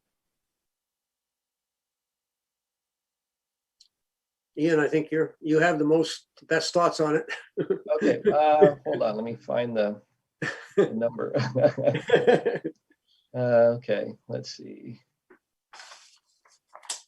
All right, I move that we approve item 6-1, PA 21-003, design review and conditional use permit for a building lift, etc. at 830 Cerrito, with the following conditions: that the applicant prepare a proper landscape plan, either with the landscape architect or with the required elements provided by the applicant, and also to work with staff on the entry doorway to make it look more prominent, and adding a side light or making the window larger on the side to make it look like a real front door. How's that sound? Great. On that motion, do we have a second? Is that Commissioner Donaldson? I'll second it. Sure. Okay. On that motion then, Commissioner Moman, Yes. Commissioner Pilch, Yes. Commissioner Donaldson, Yes. Commissioner McLeod, Yes. 5, and I vote yes as well. So that motion passes 5-0. And on this, we do not have story poles, I believe, since it is a nominal vertical addition. Basically. Okay, great. And so with that, we will move along to item 6-2 on our agenda. This is planning application 21-007, design review and parking reduction for a single story rear addition at 924 Evelyn Avenue. Staff? Correct. Yes. Once again, design review and parking reduction for a single story rear addition at 924 Evelyn Avenue. Some background on the property. The subject property is a 2,500 square foot lot with a 1-bedroom, 1-bathroom, 819 square foot house built in 1933. City records show minor work done to the property in the past. Here's a street view of the property as it sits today. Project request. The applicant is seeking design review approval for a single story rear addition and also a parking reduction to waive all off-street parking requirements for the property. The rear addition is proposed to accommodate 2 bedrooms and 1 bathroom for the home. The side addition will provide a new defined entry to the home. Altogether, this would result in a 3-bedroom, 2-bathroom, 1,212 square foot home with a maximum height of 19 feet. Here's an existing elevation of the home. Here's a proposed elevation with the rear addition and the showing up above here with the second gable roof. And here's the proposed rear elevation showing the proposed addition. Exceptional design projects which exceed the 0.45 FAR are subject to the exceptional design requirement as reviewed by the Planning and Zoning Commission. Exceptional design treatments include preserving the existing bungalow style of the home, a gable roof form to match the existing architecture, new photovoltaics, a new defined entry to the home, fiberglass windows throughout the addition as well. Parking reduction. There's one existing off-street parking space located in the detached garage structure, which is proposed to be demolished. The site survey indicates that the existing driveway is 7.22 feet wide and that the existing front setback is 14.87 feet. The requirement for parking in the front yard area is required to be a minimum of 7 feet 6 inches wide by 16 feet in length. And with that, a legal parking space cannot be accommodated in the front yard or side yards of the area of the property. The applicant is thus seeking a parking reduction to lawfully remove all off-street parking for the property. Draft findings are provided as attachment 2 of the staff report.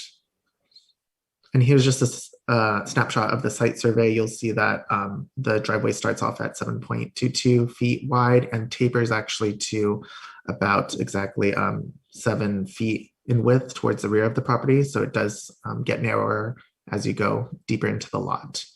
And then this shows the existing detached garage along the side property line. And here's the proposed site plan with the side and rear additions to the home. Notably, the detached garage structure is proposed to be demolished to accommodate the rear addition. Staff has not received any correspondences in regards to the project proposal.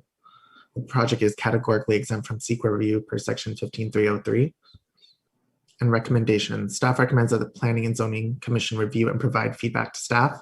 Draft conditions of approval are provided should the commission decide to take action. And with that, we're happy to answer any questions. Thank you.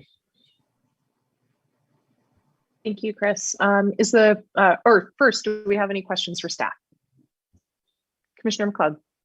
Just one point of clarification. When I'm reading the survey, it looks like the neighbor building is actually over the property line. So that's where you actually have less than 7 feet in width for the driveway. So yeah, so you end up with it's 6'11". So that's where I think the applicant came up with the 6'11" driveway width. So just wanted to make sure that was clear. Yeah, that's correct. Mm-hmm. So just to, on that point, not to hammer it home, but so from building to building, it's 6'11". Yeah, and I think the project architect will probably speak more on that too. Mm-hmm. Okay. And then I guess my clarifying question then, if the current physical drive space is less than the minimum width necessary for there to be a parking space, does that sort of negate the fact that there's an old garage in the back because it's a less than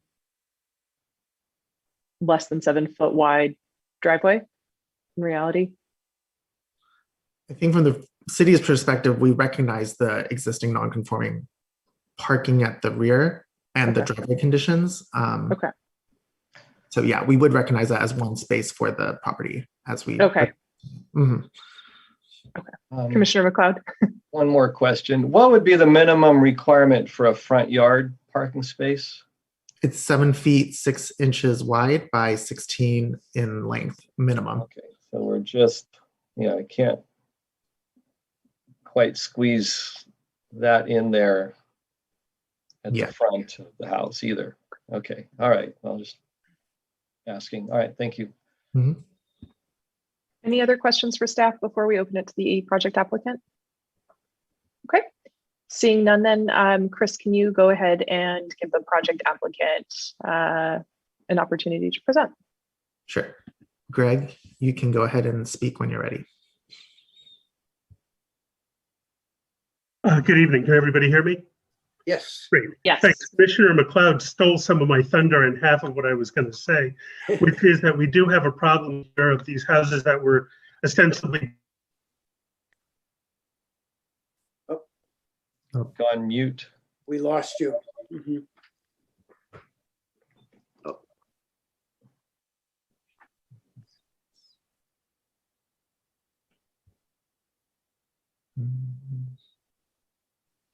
Greg, it looks like we lost audio for you, so I'm not sure if you can still hear us, but we can no longer hear you. I'm gonna disable him and re-enable him. Hold on. yeah. Greg, can you try speaking again, please? You're on mute.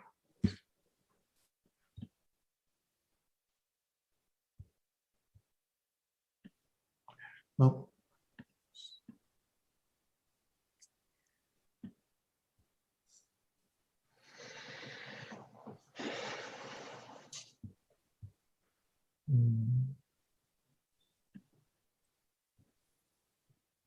Seems that we cannot allow Greg to speak at the moment. Why don't we go ahead and open it up for public comment then, and get going with that if there is any public comment, and hopefully buy ourselves a couple of minutes here and Greg can hop back on. Chris, are there any members of the public who'd like to speak on this item? And to the members of the public, if you would like to speak, now is the time to raise your hand. Oh, and it looks like Greg is now raising his hand. Mm-hmm. Sorry, I don't know what happened there. And I don't know exactly where I was cut off on my connection, but basically we took the opportunity, knowing that this driveway was not compliant with current regulations, to improve other aspects of the house design, including having an entry project into that now no longer, or that non-compliant driveway, to make a front entry that is facing towards the street rather than the existing recessed entry, which is both a wayfinding concern and also a safety concern of an alcove where potentially somebody could hide with nefarious purposes. The other aspect that we were concerned with is the height of the building. We originally had done a 2-story addition to provide the 2 additional bedrooms that would fit within the existing driveway context. However, with the elimination of the driveway, we can go to a wider footprint in the rear and make this a 1-story building rather than a 2-story building. So those are the 1-story, of course, would then have a lesser effect on all neighboring properties, both 920 to the north of us, because we are 3 feet from the north property line, as well as 926 to the south of us in terms of privacy and windows viewing into their rear yard. So this is all based on the notion that the driveway is not compliant. And I'll also note that in addition to the driveway width itself, the measurements are just building face to building face, stucco to stucco. And as you can see in the photographs on sheet A1.2, our building has certain protrusions into that setback, the furnace vent, as well as cleanouts for plumbing. And the neighbor's house have protrusions into that, especially their window trim and some other trim, as well as a telecommunications box that's towards the back. Now, the telecom box can probably be moved pretty easily, but their window trim, not so much. And the same with our window trim for that matter. So we're sort of stuck in a very bad place with the existing conditions on this house. We're not in favor of not having compliant parking. We note that people have been parking there consistently as the house has been there. I suspect that the vehicles are protruding over the property line, but they are staying clear of the sidewalk. And I think that's pretty much all I have to say. Great, thank you. We will again give one more opportunity for general public comment. Are there any members of the general public comment who wish to speak on this item? Seeing none, we will go ahead and close public comment and turn it back to the commission if you have either questions for the applicant or general comments. Would anyone like to kick things off? Commissioner Donaldson. Okay. Sure. I think the project's fine.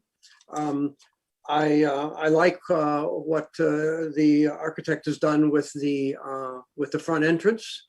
I think it's a big improvement. I don't really. I like the way that the addition echoes the architecture, the vernacular of the house. I'm in favor of the project. I like it. I could approve the parking exception, or is it a waiver here? We're doing here. It's interesting to me. I noticed that that small driveway is in 936 or 926, the house next door, and they use that driveway. Had a Kia parked in there. A small car fits in there just fine. And I noticed that on these plans, the applicant is not proposing to, pull out the driveway and all of it, and eliminate the curb cut. And I'm in favor of that. I think, practically speaking, we can waive the parking requirement, but in reality, there still is a space there that's quite workable for a small car. And that's the way it's been used apparently from historically, and that's the way the neighbors' houses are used that have the same configuration. So I'm okay with removing the legal parking. I did measure, and if we were to remove the curb cut, if the city were to come in and remove the curb cut, there would be no off-street parking gained by doing that, because it's too narrow, and you already have about 22-foot space there to park a car, which is adequate. Adding another 5 or 6 feet would just make a super long parking space. It wouldn't gain a off-street space. So I'm in favor of approving the project and approving with the parking exception, but keeping the design the way it is. So that's where I stand. Thank you. Commissioner McLeod. Yeah, I agree completely with those comments. We have small lots. It's, we don't want to make things too onerous either. And I think the reality is, maintaining the curb cut and just maintaining the driveway in the front should be done just to allow parking in that little area, even though it may not be a legal parking space. It is the place that everybody parks their car. So, let's keep that. And I like the design. I think it's, fairly modest, and it's, working with a very narrow, somewhat challenging site, and, making this a big improvement. And I like the entryway as well. It just gives a little more breathing room to the dining room, and a little safer, like you said, a little bit more obvious for guests to come in. Of course, you're walking around your car potentially in the driveway, but be that as it may, I'm for the project. So that's it. Great. Commissioner Momin. Yeah, I like everything about this design. It's very well worked out plan in a very constrained site. The continuation of aesthetics is also very sensibly done to responding to the very beautiful small cottage bungalow. I like the entry, and I also like the way the trash cans have been hidden behind the entrance. It reduces the clutter from this very narrow frontage, and I'm okay with keeping the curb cut even if it is not a legal parking. Great, thanks. Commissioner Pilch. Yeah, nothing to add. I'll just echo my fellow commissioners' comments, and I support the project. Great, thank you. And I think I am last here. And I similarly have nothing to add. I think this is a really sensitively designed addition. It's sort of the right size for the small lot. I think this still results in a very modest home, but meets our design guideline objective of modernizing and upgrading our existing older housing stock to contemporary needs. I agree that the new entry is still sort of a very light touch, respecting the architecture. And in terms of the parking, I think pragmatically, there isn't really parking on the site. I mean, technically speaking, I get it. It's an existing non-conforming condition, but realistically speaking, I don't think the city is going to experience any loss of off-street parking.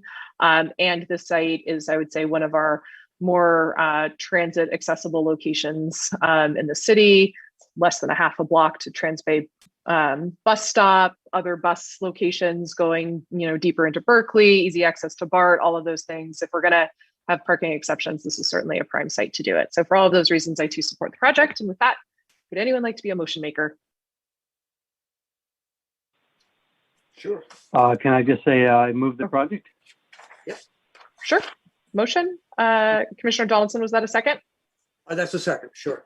Great. All right. On that motion, then, Commissioner McLeod. Yes. Commissioner Moman. Yes. Commissioner Donaldson. Yes. Commissioner Pilch. Yes. And I vote yes as well. That motion passes 5-0. And staff, you'll have to help me again. Story polls, no story polls on this one? No story polls on this one. All right. So the project is approved unanimously. And that takes us, I can scroll back to the agenda here, to the end of our regular action item agenda and on to item 7, new business. We have one item 7-1. This is the San Pablo Avenue specific plan virtual open house summary. Staff, do you have a presentation? I sure do. Bear with me for just a sec as I share my screen.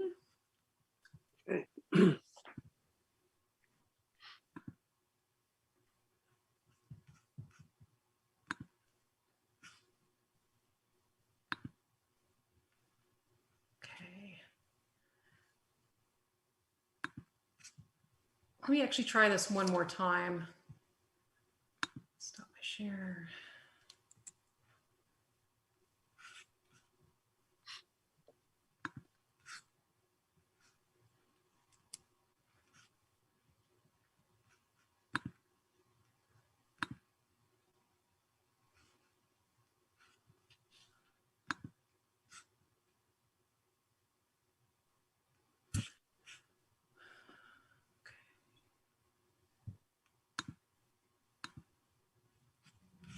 I have a copy too of the presentation, Anne, if you would like me to share. Yeah, I'm going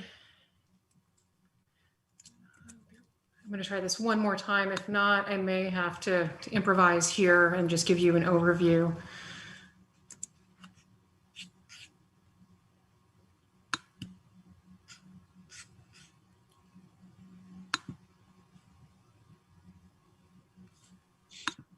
Okay. All right, I've got this sorted out. Sorry about the delay there.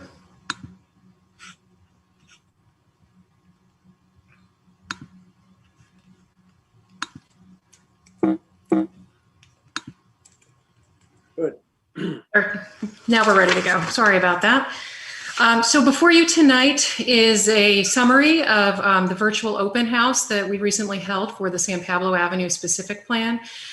So for the purposes of our review tonight, I am going to give you a refresher on where we are and what the next steps are, and also provide you with the summary data from the open house. So just as a reminder, as this commission and many members of the community are aware, we embarked on a specific plan effort for San Pablo Avenue with the intent to support more multifamily housing and residential mixed-use development on the corridor.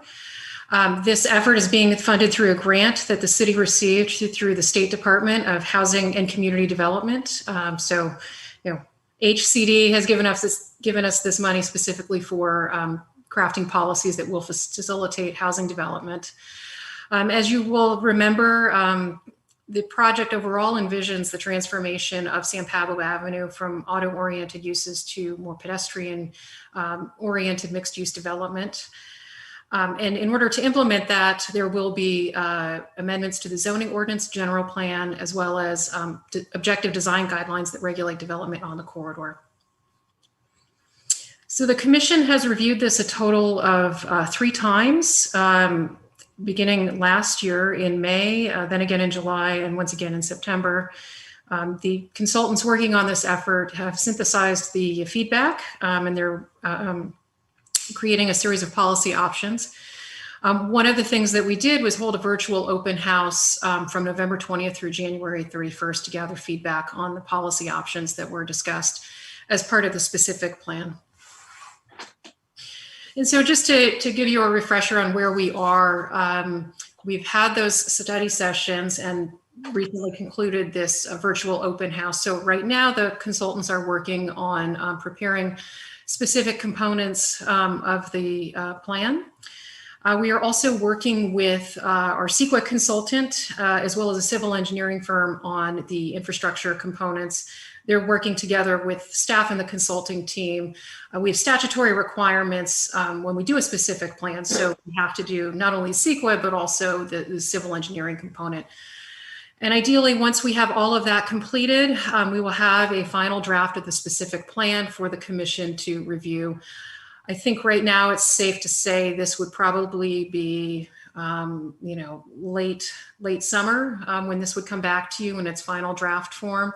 We have certain requirements as far as comment period, both on the document as well as on CEQA. So there is more time involved with this.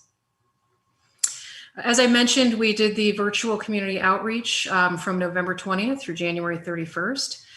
The objective with this was to get feedback from community members and their thoughts on the policy options and priorities for the planning area. We mailed postcards to property owners on the corridor. We made announcements at our advisory body meetings, as well as posted on Nextdoor, our e-newsletter, social media, and the city website. And so to give you some background on the actual open house, we used a service called Neighborland. They provide a website presentation of the key topics with discussion forum questions and survey activities. And you can see on this slide just a few key stats, some of which I think are pretty remarkable. So overall, we had 443 total participants visit this website and spend some time taking a look through what we have. I think this is particularly noteworthy because, we get reasonable attendance when we do in-person events, but we certainly don't get anywhere in the ballpark of 400. So I think it's pretty remarkable that many people took time out of their schedules to review this and to participate. There were 72 contributors, which effectively means that they filled out a survey or they wrote a message as part of this. And so, yeah, you can see also that we had over 500 unique insights, 4,700 page views, and 80 plus hours of engagement online, which means the time on the site. The other interesting thing is that we were able to learn that 61% did this on a desktop and 39% participated via a mobile device, such as a smartphone or a tablet. So we have even a little varied effort just in the technology that was utilized to access the site. Here again, you can see a bit of a breakdown in where we had, you can see right around shortly after the New Year's, we had some pretty extensive participation, but this gives you an idea of kind of the flow of how this went over that time frame. And again, you can see most people accessed the survey from the project website. There were other sources that obviously are identified here where people were able to access the website. So Neighborland uses Google Analytics to provide anonymous analysis of the participants. And so this gives you a snapshot of who participated. In general, we were trying to reach out to business owners, residents near San Pablo Avenue, University Village, Albany citizens, and those that are associated with the avenue that may live outside of the city. So you can see that 50% of our respondents visit and live in Albany, and then 40% live within 2 blocks of the San Pablo Avenue corridor. So we had a pretty interesting participation there. And on this slide related to the analytics, this information tells us that many people visited more than once, and that the average visitor participated for more than 5 minutes. Typically, a website visitor is about 1 to 2 minutes, so this engagement for the open house was quite high. And we can tell that most of the users went through this from the entire site beginning to end. And this gives you a snapshot because, as you probably know, there are strong feelings about this effort, and we wanted to balance it out with this slide to provide the commission with a sampling of comments. For those who have a desire to keep San Pablo Avenue the way it is currently, these are some of the comments that were taken from those responses. There's a need to preserve community, the character of the community, of course, Village by the Bay, which is the city motto, was referenced. There's concerns about tall buildings blocking views and reduction of natural light, as well as traffic impacts. And on the right side of the screen, where people are more interested in making some changes to the zoning code, you can see there's a desire by some to, advocate for denser development, utilize the, increase the density on underutilized sites, putting housing near transit, and so on and so forth. So this provided a pretty interesting balance overall of the differing opinions that are out there on this planning effort. And this was another question related to the figurative heart, if you will, of San Pablo Avenue. And this question asked people, to identify it on the map. And then also asked a question about housing and where it would be most appropriate. So again, we took some quotes, as you can see on the bottom, about density making sense near transit. These again are quotes from the survey that were received. So we have this as another reference point. And as you know from your prior review, building heights is really a big driver in this discussion. And what this particular question revealed is that, there's some differing opinions there on the heights, but for the most part, 60% indicated they're okay with taller buildings, with most of those respondents preferring 5 to 6 story buildings. This would also bring us in line with our neighboring communities of Berkeley and El Cerrito. And these were quotes that were also taken from the website. There's a reference here to having a strong design review board. And of course, as you know, you review design review for commercial infill development, mixed use development, residential remodels, as we've had tonight. There's also a comment here related to development being limited to 3 stories. And as this body knows, state density bonus law allows developers to waive these requirements now. One other thing, and this has come up in other discussions, this last note here, there should be options for taller structures when they're designed with community input. We have talked about this with the commission about the potential for a local incentive program and a path that would also provide oversight as part of that.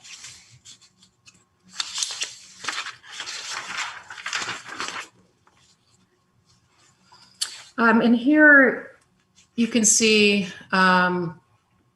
some questions related to the ground floor setbacks, requirements for fencing, upper stories to be stepped back. This really gets at the daylight plane issue. And as was noted, one of the comments of the earlier slide, there continue to be concerns about sunlight and shadowing and so forth. But it's also noted here that the daylight plane is more restrictive than the actual height limits as far as compliance goes.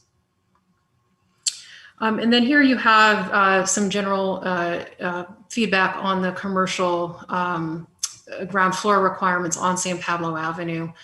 The key point here, 39% of respondents are okay with non-commercial at the ground floor on San Pablo. But as you can see, there's kind of a mix of responses on this.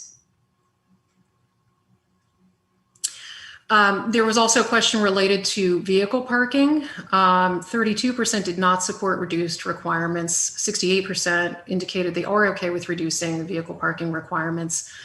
Other metrics related to this include support for long-tail bicycle parking, as well as providing incentives for bicycle amenities and providing incentives that support transit ridership. There are some additional questions that came about, and again, this is just a sampling of comments for commission reference. And we will obviously publish this all online, so you can take a closer look at your leisure. But this has been pretty interesting to see the comments that have been included. As has been noted throughout this process, we are doing this, working with previous plans and guidelines and studies and efforts that build upon what we're doing now. There are some parallel efforts, including an ACTC San Pablo Avenue corridor plan related to complete streets, as well as us looking at both efforts in El Cerrito and Berkeley.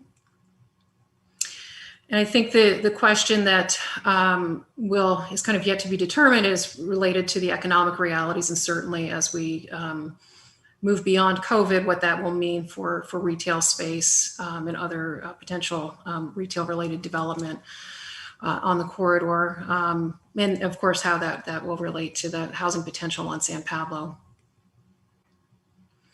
One other thing that we've talked about in some of your prior discussions includes not only the regional housing crisis, but equity and inclusion as part of this plan. So we will be addressing that when we come back to you, with the draft. So as I mentioned before, the plan is now, a draft of this is being prepared by our consultants, and we have this additional funding to pay for the infrastructure requirements to meet the statutory requirements for a specific plan, and we're working on the CEQA analysis. And with that concludes my presentation. We do have quite a number of attendees left in the attendance section here, so I think it'd be worthwhile at this point to open up to public comment, and then maybe we can bring it back to the commission. Sounds great. Thank you, staff. Why don't we go ahead and do that then and move on first to public comment, and then we can do a combination of questions and commentary at the commission after we close public comment. So with that, Chris, can you go ahead and open up public comment? And if you are a member of the public who wishes to comment on this update, please join us and raise your hand. We have one speaker with their hand raised, Harry Chomsky. Harry, you have 3 minutes beginning now. Hi, thank you. I just wanted to raise my voice in favor of increased density, and I think it was interesting to see the range of different opinions in the report that was just shown to you. I do think some of the voices that oppose increased housing come from people who already live in Albany, and I have the privilege of already owning property here, which is very hard for any newcomer to do. And at least some of us who live here are in favor of opening it up to more people and not using the power of government to try to prevent that. So I hope you will move forward with a flexible plan that allows for development in a variety of different sizes and don't try to control or limit it too much. Thank you.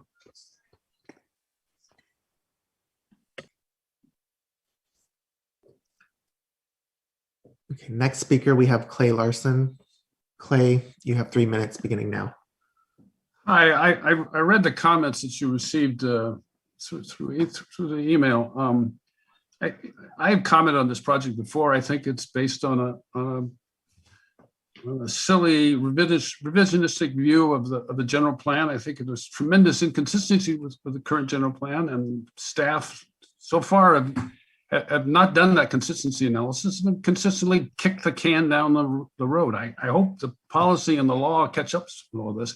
But I think tonight we were supposed to be commenting on the report of the open house. So let me do that quickly. I was disappointed that there wasn't a bit more data mining. I think one of the interesting questions was, I think the very first question I took the survey, and the very first question you were asked was your proximity, your current residence to the corridor. It would be interesting to break down the responses based on normalized and based on where people lived. I think I would ask the consultants or the staff to make that information available. The other technical issue, I think it's well understood in data science and data visualization that when you present bar charts, they should start at 0 on the x-axis. To truncate the x-axis, it has the impact of making small differences look bigger. It's considered sleazy. So I would, before you show this to too many more people, I would correct that and simply follow the normal rules for visualization. But I'd be really interested in seeing the data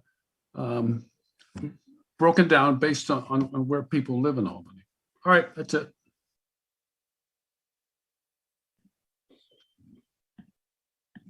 Okay. Next speaker, Nick Peterson. You have 3 minutes starting now.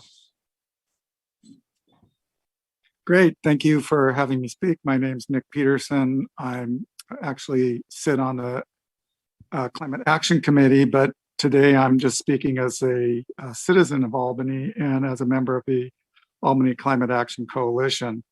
So we're really faced with some hard choices, and I know you'll hear a lot of negativity about increased density, reference to Albany being a village.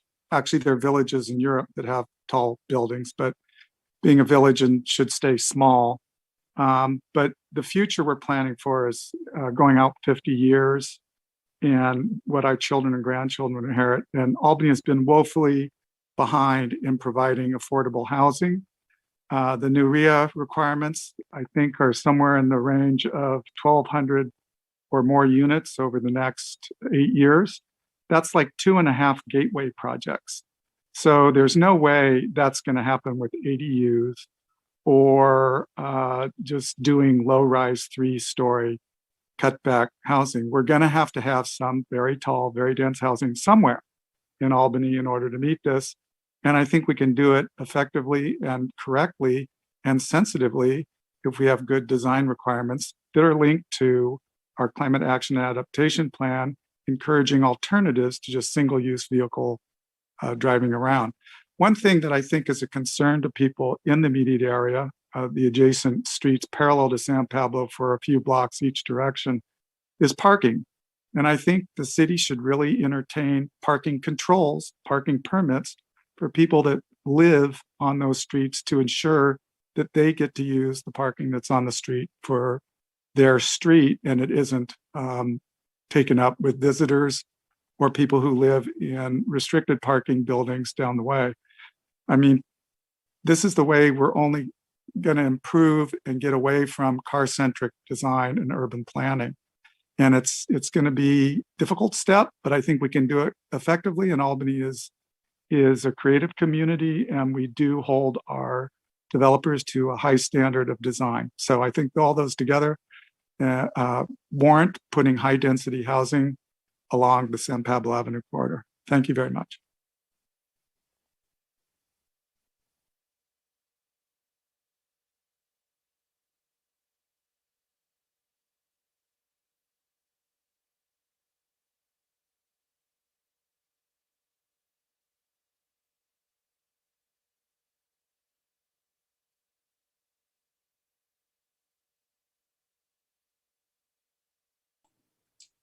Hi, I'm not able to hear you guys apparently. I'm Ed Fields, and my first comment is, I'm assuming you can hear me. Yes, we can. Okay, thank you. It would have been nice to see the presentation before the meeting. It's pretty hard to comment on something when you've only seen each slide of data for a few seconds. I have some questions about the way the data was looked at when the presentation was created. For example, this notion, and I don't even remember how it was put because I didn't have enough time to jot down a note, but there was a slide that said, keep San Pablo the way it is now. And then there was some alternative, which I didn't get to write. But it could have been posed as making modest change versus making drastic change, as opposed to no change versus whatever it said on the slide. It said 60% are okay with 5 or more stories, but it also, when I saw the data, it looked like 60% are okay with 5 or fewer stories. I think the data showed both of those numbers. Again, I can't look at it to be 100% certain. As it was pointed out, the state density bonus laws allow developers to waive rules now, such as height rules.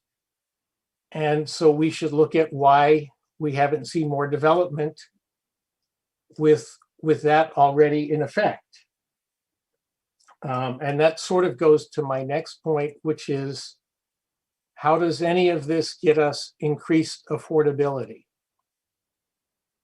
I mean, we have an inclusionary zoning ordinance and nothing changes. So it is true, if we get more units, we should get a proportionate number of more affordable units, but that's still a very small number. And that again goes to issues of housing discrimination when you have a huge portion of the city that's zoned R1 and doesn't change, and you only have one neighborhood in essence that you're proposing to change for high density housing. So there are a lot of other questions here that need to be addressed. Thank you.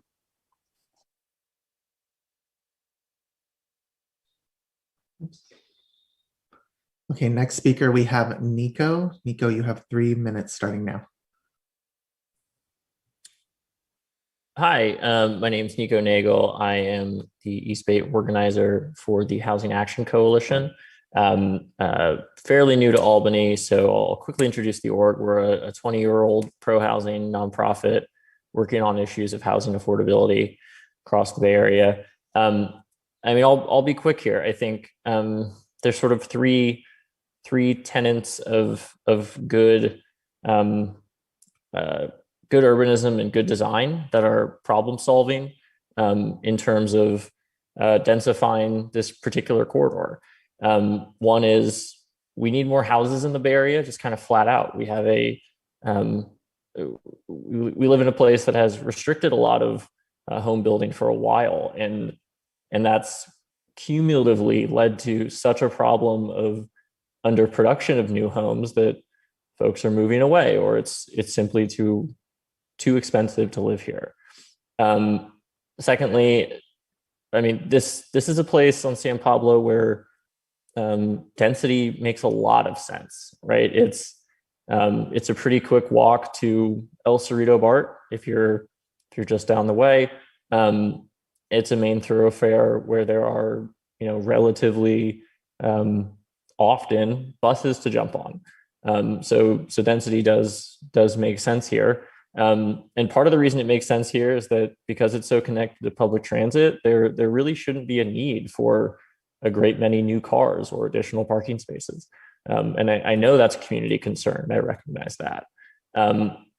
Lastly, though, one of these elements of being near transit and incentivizing transit through just simply making it easy to jump on a bus is it really helps contribute to our shared climate goals, right? We live in a state where 25% of carbon emissions, right? Pollution in the air is literally just people jumping into cars to go to work in the morning. And that's not an Albany problem, right? I want to be clear on that, but it will take every city doing its part to put housing near transit and housing where it makes sense to solve these key issues of both affordability and producing the number of homes that folks need to live in, and putting those homes near transit centers where folks don't have to jump in a car and contribute to our climate crisis. So yeah, I mean, I just want to reinforce, these are urgent issues, and I appreciate Albany considering taking this step towards being part of the solution. Thank you.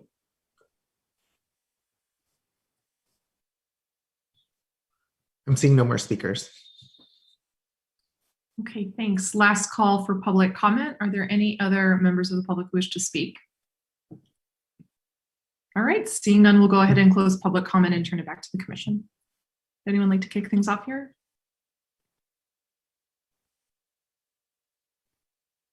Sure, Commissioner Filch. Okay. So first, a couple of questions for staff. Number one, I was a little surprised that the presentation wasn't posted before the meeting. I understand, I believe you mentioned it will be posted, but can I ask the reason for that? Yeah, and I'll be kind of candid with you on this. I think this is going to be yet another thing that we discuss next week as part of our Commissioner Brown Act training, because I think there's a consistency issue in general. It's not been our practice to post information. I mean, the presentations Chris shared with you tonight were not put out in advance.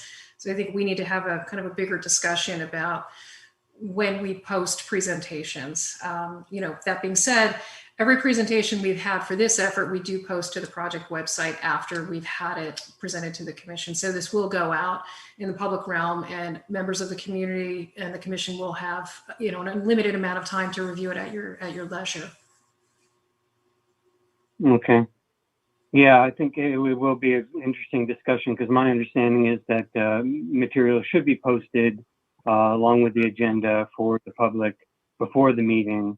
I had thought that with presentations, sometimes there are presentations that are just a kind of a reframing of materials that are already posted, and then those get posted later. But in this case, the entire content was this presentation. So, but we'll talk more. And the other question is, I think you did mention in the presentation that we do want to talk about Berkeley and El Cerrito and what their current zoning is. For El Cerrito, it might be difficult to say what their zoning is, because they have a form-based zoning, and so you have to kind of look at the whole their whole section of the avenue. But my question is, will you be coming back with all the details of the current zoning in El Cerrito and in Berkeley, and then for Berkeley, what might be coming up in Berkeley as well? Yeah, I'm not, yeah, I can certainly prepare something. I am less familiar with what's going on in Berkeley right now. I do know that in El Cerrito, they're currently in the process of amending their specific plan, and that is an active and ongoing process that they're working on. So there is more information readily available that we can provide to the commission. Okay. Yeah, because I think the more details that we have about that, the more that's data that will inform us, that we can be more informed in making our decisions on this. Okay, to address some of the comments and some of my my comments as well. I think that I followed the process before I got on the commission, and I know there was a number of study sessions. There are 2 new commissioners though now, and so it might be worthwhile considering how these 2 new commissioners, myself and Commissioner Moman, give their input to this process. And it wasn't clear to me if there was consensus on some of the big items or some of the more controversial items, and how those are going to go into the draft plan, like whether or not we're going to go for a specific height limit along the whole corridor, or if heights are going to change along the corridor. We're going to allow more height at certain locations. That would be my preference. And whether or not we're going to have a path for zero parking. I was pleased in the presentation to see that the reduction of parking was supported by the overwhelming majority. It would be good to know. I know, so the draft is being prepared now, but I'm uncertain, you know, some of these big decisions, how, if they were actually made, and if they're going to go into the plan, or if the plan is going to be presenting us with a bunch of choices on some of these bigger decisions. I would like to Well, maybe I'll just ask you to speak to that, staff, if you would. What exactly is the process for,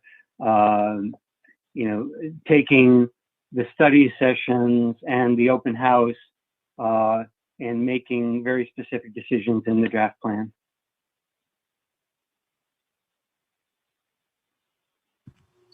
Okay, very good. So as I mentioned, the draft is being prepared and it will come back to the commission later in the spring. That being said, it is a draft. So once you look at that, you will have the opportunity to direct further refinement based on what you see. So if there's a standard that's proposed in the draft that you want to see modified with, with direction of the commission, we can certainly do that. Okay. So if to give a ridiculous example, if the draft plan came back with 3 stories, keeping the height limits across San Pablo, we would be able to say, no, of course we can't do that. We need 50 foot here and 80 foot here, et cetera. There would be that kind of leeway that we would have. Correct. Okay, great. All right, thank you for that. And then I think a commenter mentioned the general plan, inconsistencies of the general plan, but what I've heard several times is that general plan amendments will be and are necessary and will be made as part of this process. So I think we do have to, and I see nods for that. And also, there was a good comment someone made about R1, about us changing San Pablo, but leaving R1 unchanged. I think that's a great comment, but I think that's a comment that we'll address when the housing element comes up a little bit later. But I think it's a fair comment.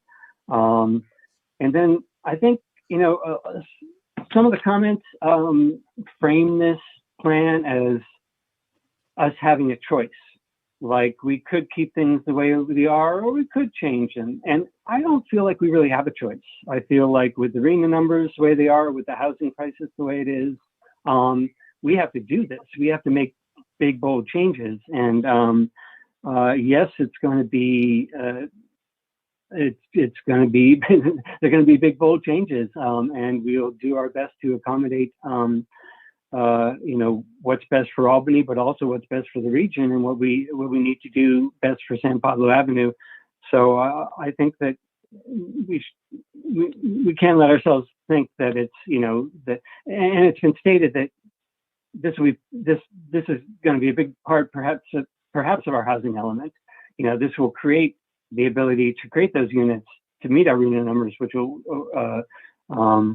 lead right into the housing element. So I guess I'm just saying, this is less of a choices we're making in more and more that how we're going to make this choice that we have to make. So I'll leave it there. Thank you. Commissioner Donaldson. Oh, you're on mute. Yes, sorry. Thank you, Anne, for the presentation. And send us a link when you put it online, because I do want to look through it again. I'd like to see those PowerPoint slides myself. So that'd be very useful, I guess. And members of the public would like to see them again too. The only questions that came out of the presentation for me had to do a little bit with process. You've talked about the plan coming to us in the spring, and you've talked about the CEQA process going on, I think, concurrently with that. I guess my question is, for the CEQA process, are they talking about having a scoping meeting on that, or are there any preliminary work on the CEQA process? And what will the project description be when they start the EIR or the mitigated neg deck, whatever it's going to be? Probably an EIR if we have general plan amendments. I have a question about that on process. I'm not sure you need to answer that right now, but that came up when I was looking at the slideshow. That's it. I just would like to see the presentation. I'm glad you're going to put it online. And when you do, maybe you should send out the link to all the commissioners so I make sure I get it. Thank you. Mhm.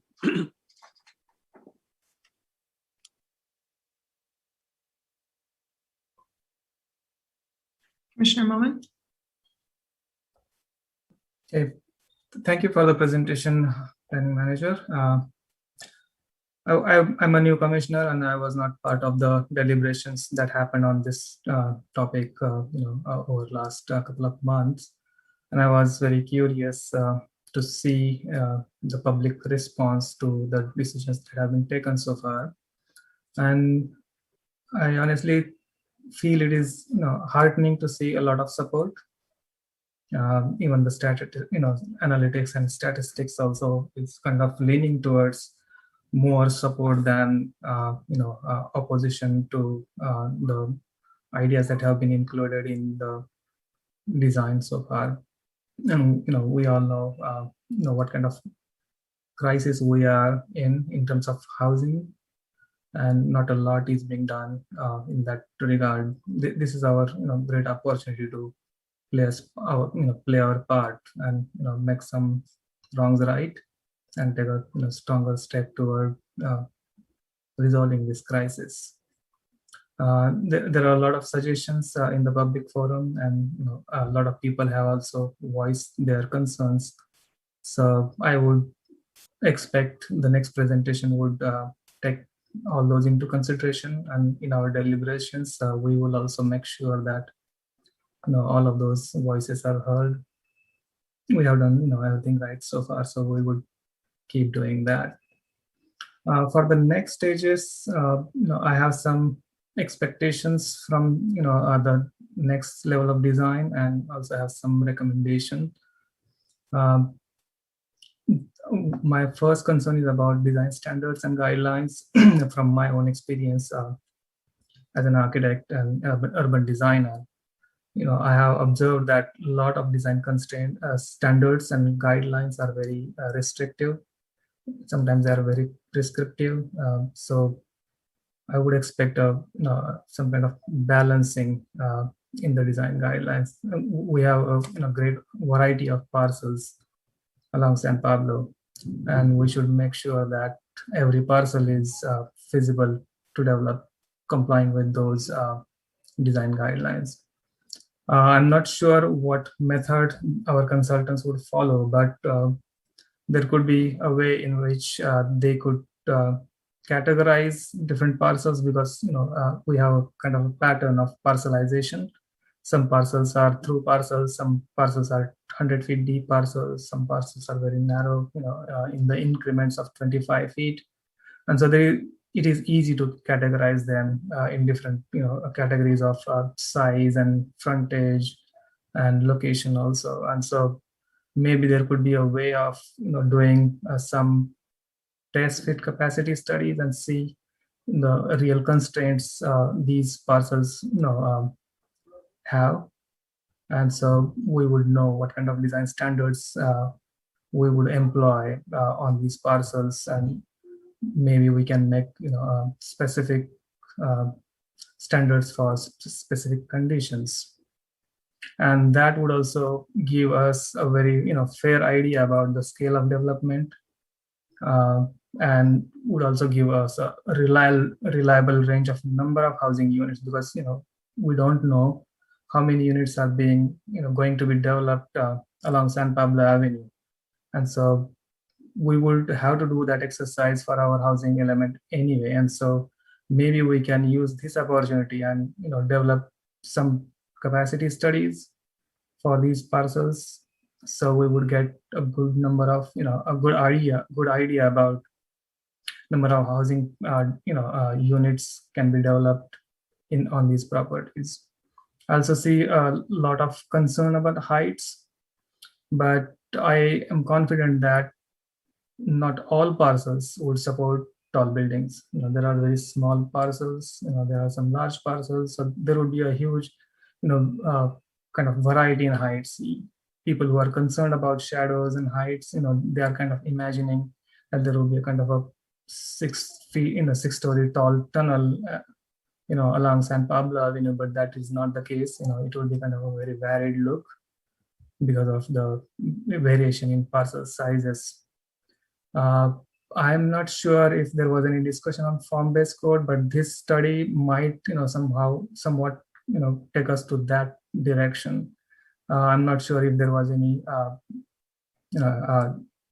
clear rejection of that idea, but it is not unusual for cities to, look at just small piece of specific plans, small piece of areas designed as a specific plan area and have form-based codes for that area.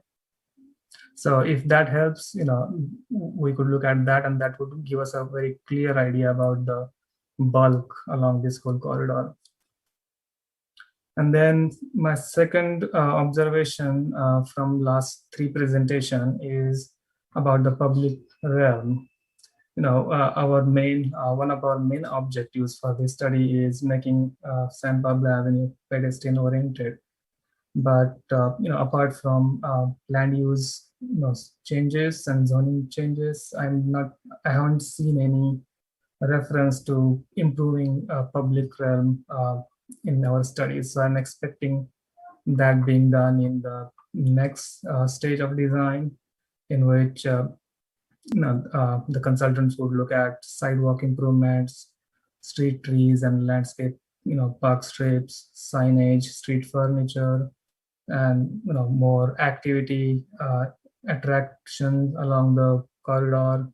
There could be branding of the corridor, and entries and important nodes could be marked with some kind of design strategies.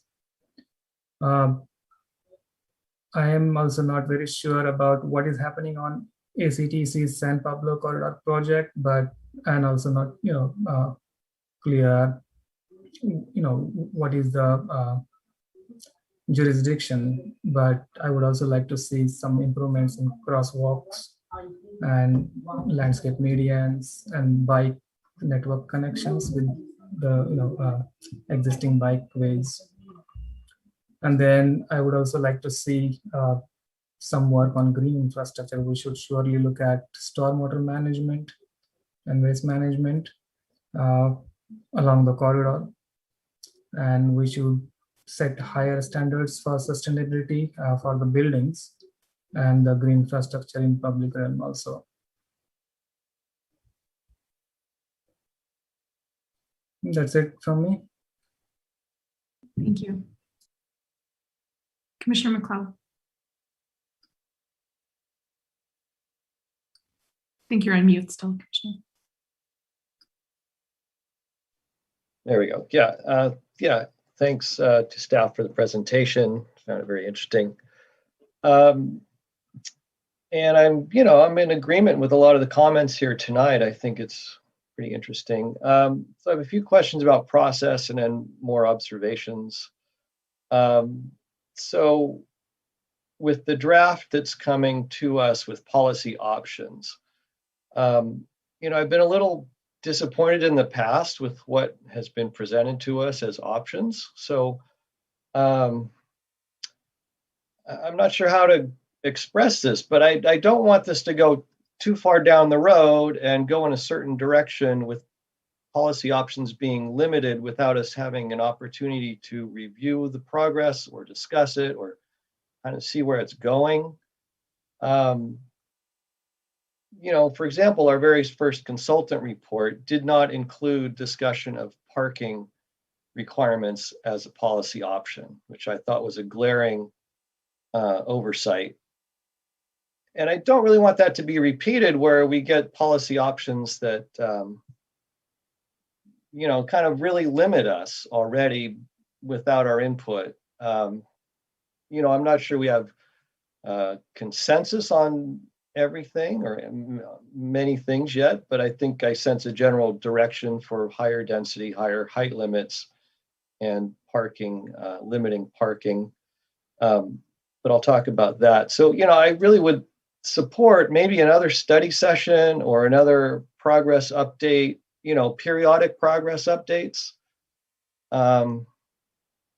just so we're more aware of how it's going and kind of help shape it as it goes along without it coming to us and being one big thing. And then it's like, okay, and then, then we have to, almost start from scratch in some areas or whatnot. So, and just to clarify, the civil engineering studies would be sewer, water, that sort of thing. Sewer, water, waste management. Yeah. Right. Okay. I really like Commissioner Momin's ideas of capacity studies. I think that's really, really important for us. And I understand that will be part of our housing elements consultant job. It would be helpful to have some sort of analysis of that with our specific plan, so that if we know, okay, if we're having this height limit, we're at a certain capacity, this height limit, this density, some idea where we're going with all that and how that will impact our housing element. I think knowing where we're going is really important. And then, just sort of going back and reviewing, I really do support higher density, higher height limits, 6 to 8 stories. The conversation with the housing element consultant told us that we cannot depend on state density bonus law to help us achieve our housing element goals. So, if that's our approach on San Pablo Avenue, it's not really going to work for our housing element. So I think we have to really be aware of that and set guidelines that work with the housing element and also help get us to our other goals on San Pablo Avenue. I am happy to, eliminate the FAR on San Pablo Avenue. I don't know how that gets to form-based zoning, but the other thing that I was encouraged about was that there was support for reducing parking in the study. Been looking a lot at different projects, different cities' approaches now. There are a lot of cities that are eliminating their parking minimums, which I think is something we should do. And I think we should actually have a parking maximum of 0.5 spaces per unit. The corollary there is more support for active transportation, larger bike rooms.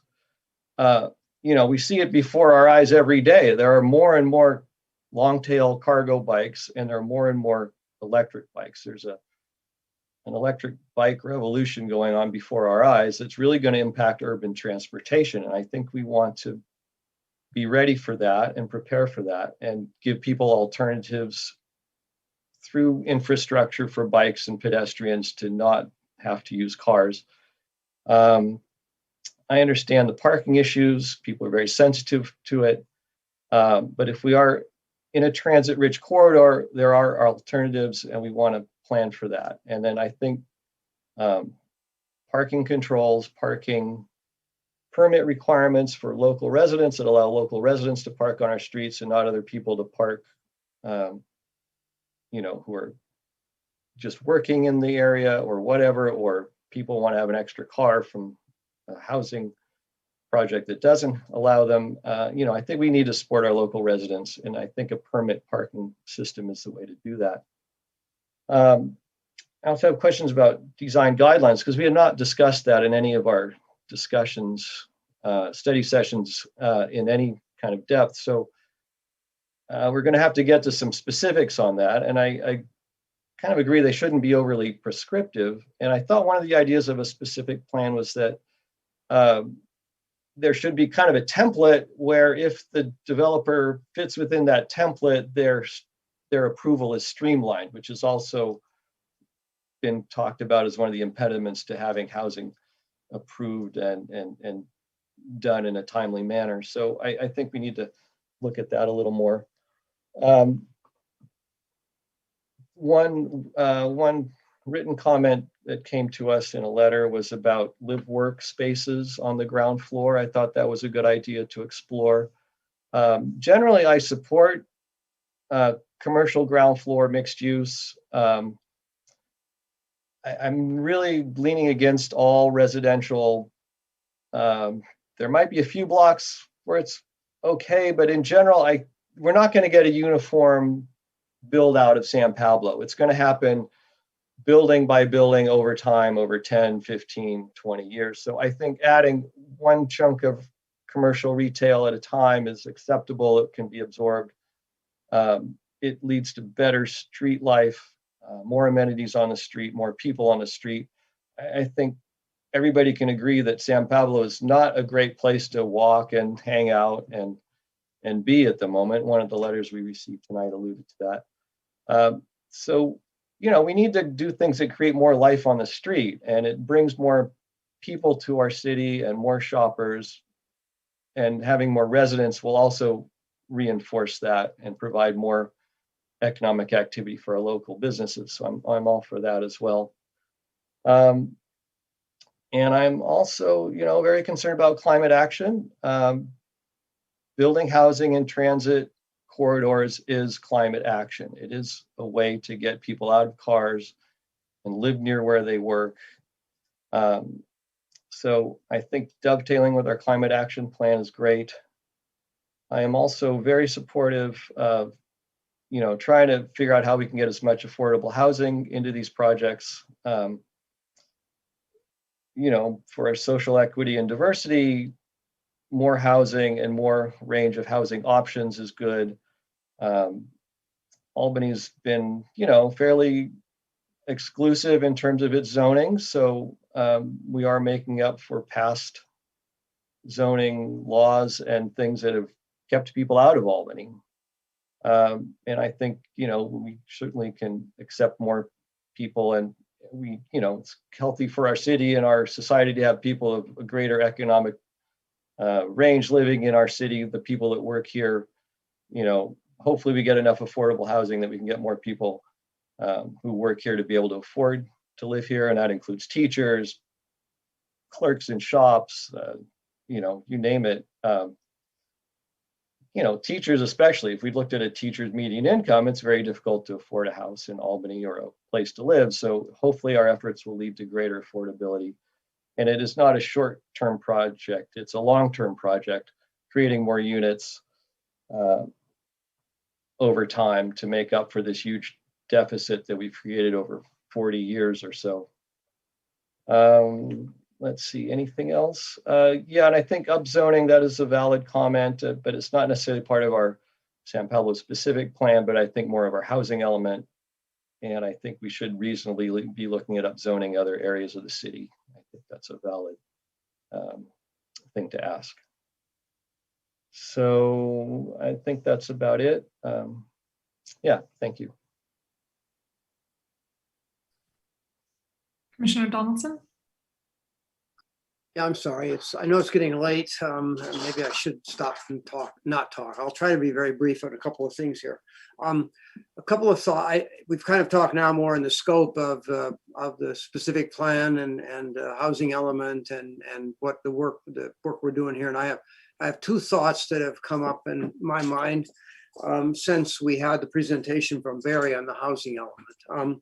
One was he commented that the existing target housing opportunity sites that we have in our current housing element may not be carried over, that the Department of Housing will look closely at that, and that one way to allow them to be carried over is if they could be developed with a by right provisions. And it occurs to me that if we're doing this, looking at the specific plan, it would be good to identify what those current housing opportunity sites are and try to figure out if we can do some by right development so that maybe we can get those counted in our new housing element. Just a question, a thought I had about connecting the two. And with respect to the public works component here, the infrastructure component you're doing on this plan, I want to note that I've seen a lot of work going on in El Cerrito with the rain gardens along San Pablo, And I think that's related to the Water Quality Control Board C3 requirements. And I'm hoping that our infrastructure plan here is going to be looking at that. Because in order for any new development we have on San Pablo to meet its C3 requirements where applicable, we may need to do some rain gardens as well. And I think they're a good thing to do. So those are the two comments I had right now that sort of relate to the scope of everything. I agree with Ian's first comment strongly. It would be good for us to have some more input as we're moving along here. I think there's a lot of things that are a lot of complicated issues are going to come up, especially since we're doing the housing element, at the same time. Thank you. Mm-hmm. Great, thanks, Commissioner. Well, I'll just wrap and give a few really minor remarks. I don't have a whole lot to say. And again, I think tonight, for me at least, this was really more of an update of the community process and what the results of those surveys were, less about sort of substance of moving forward.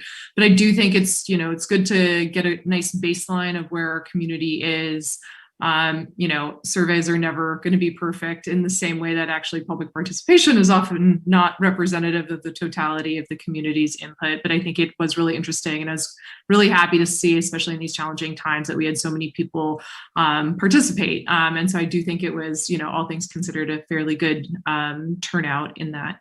I do think moving forward and looking forward to sort of next steps, I think given a lot of the conversation here too, it would be helpful to have almost like an itinerary, an upcoming itinerary topic in a topic by topic manner, that maybe we also even have the opportunity not to add more work, but as maybe a final, and where we can agendize an item to just talk about, here's the upcoming agenda of, we're going to discuss this topic, we're going to discuss this topic, are we missing any topics, so that at least we all have alignment on, we'll hold our tongue on this topic because that's in, 2 weeks from now or a month from now, and sort of understanding where we'll have opportunities to opine on different topics. I think sort of seeing the whole field, it'll let us really dig in on the individual topics and not get distracted with all the other things we want to make sure we get into our commentary. So I think that would be a really helpful first step to be able to have that opportunity. But with that, I'll save my substantive thoughts as we tackle each topic moving forward, but I really appreciate the breakdown in the data. And yeah, I'm excited for us to be getting this going in 2021. Commissioner Pilch, did you have something? Yeah, just really quickly, just to follow up on a few things that have been said. I appreciate Commissioner Momin's reference to form-based zoning. Seems like that's kind of been dismissed out of hand at the beginning, but El Cerrito is using it, and it must have been a reason that they chose it. So I think it's worth more consideration. I'm glad to hear the other commissioners echoing, bringing intermediate topic, bringing this topic back to us in intermediate steps, so that we can comment and not going away for a long time and then bringing us all back in bulk. And then also capacity studies. I want to echo Commissioner Momin's support of that. That's it. Thanks. Any final remarks before we close this item? Okay, seeing no more comments, we'll go ahead and close this item. Move on to our next agenda item, number 8, announcements communication. Looks like there is none. No additional from staff. Just a reminder I know we've mentioned it in other contexts this evening, but next Thursday is the Brown Act training. Great. And then with that agenda item 9, next meeting, March 24th, the same time, same place. Thank you everyone for your patience staying on late this evening.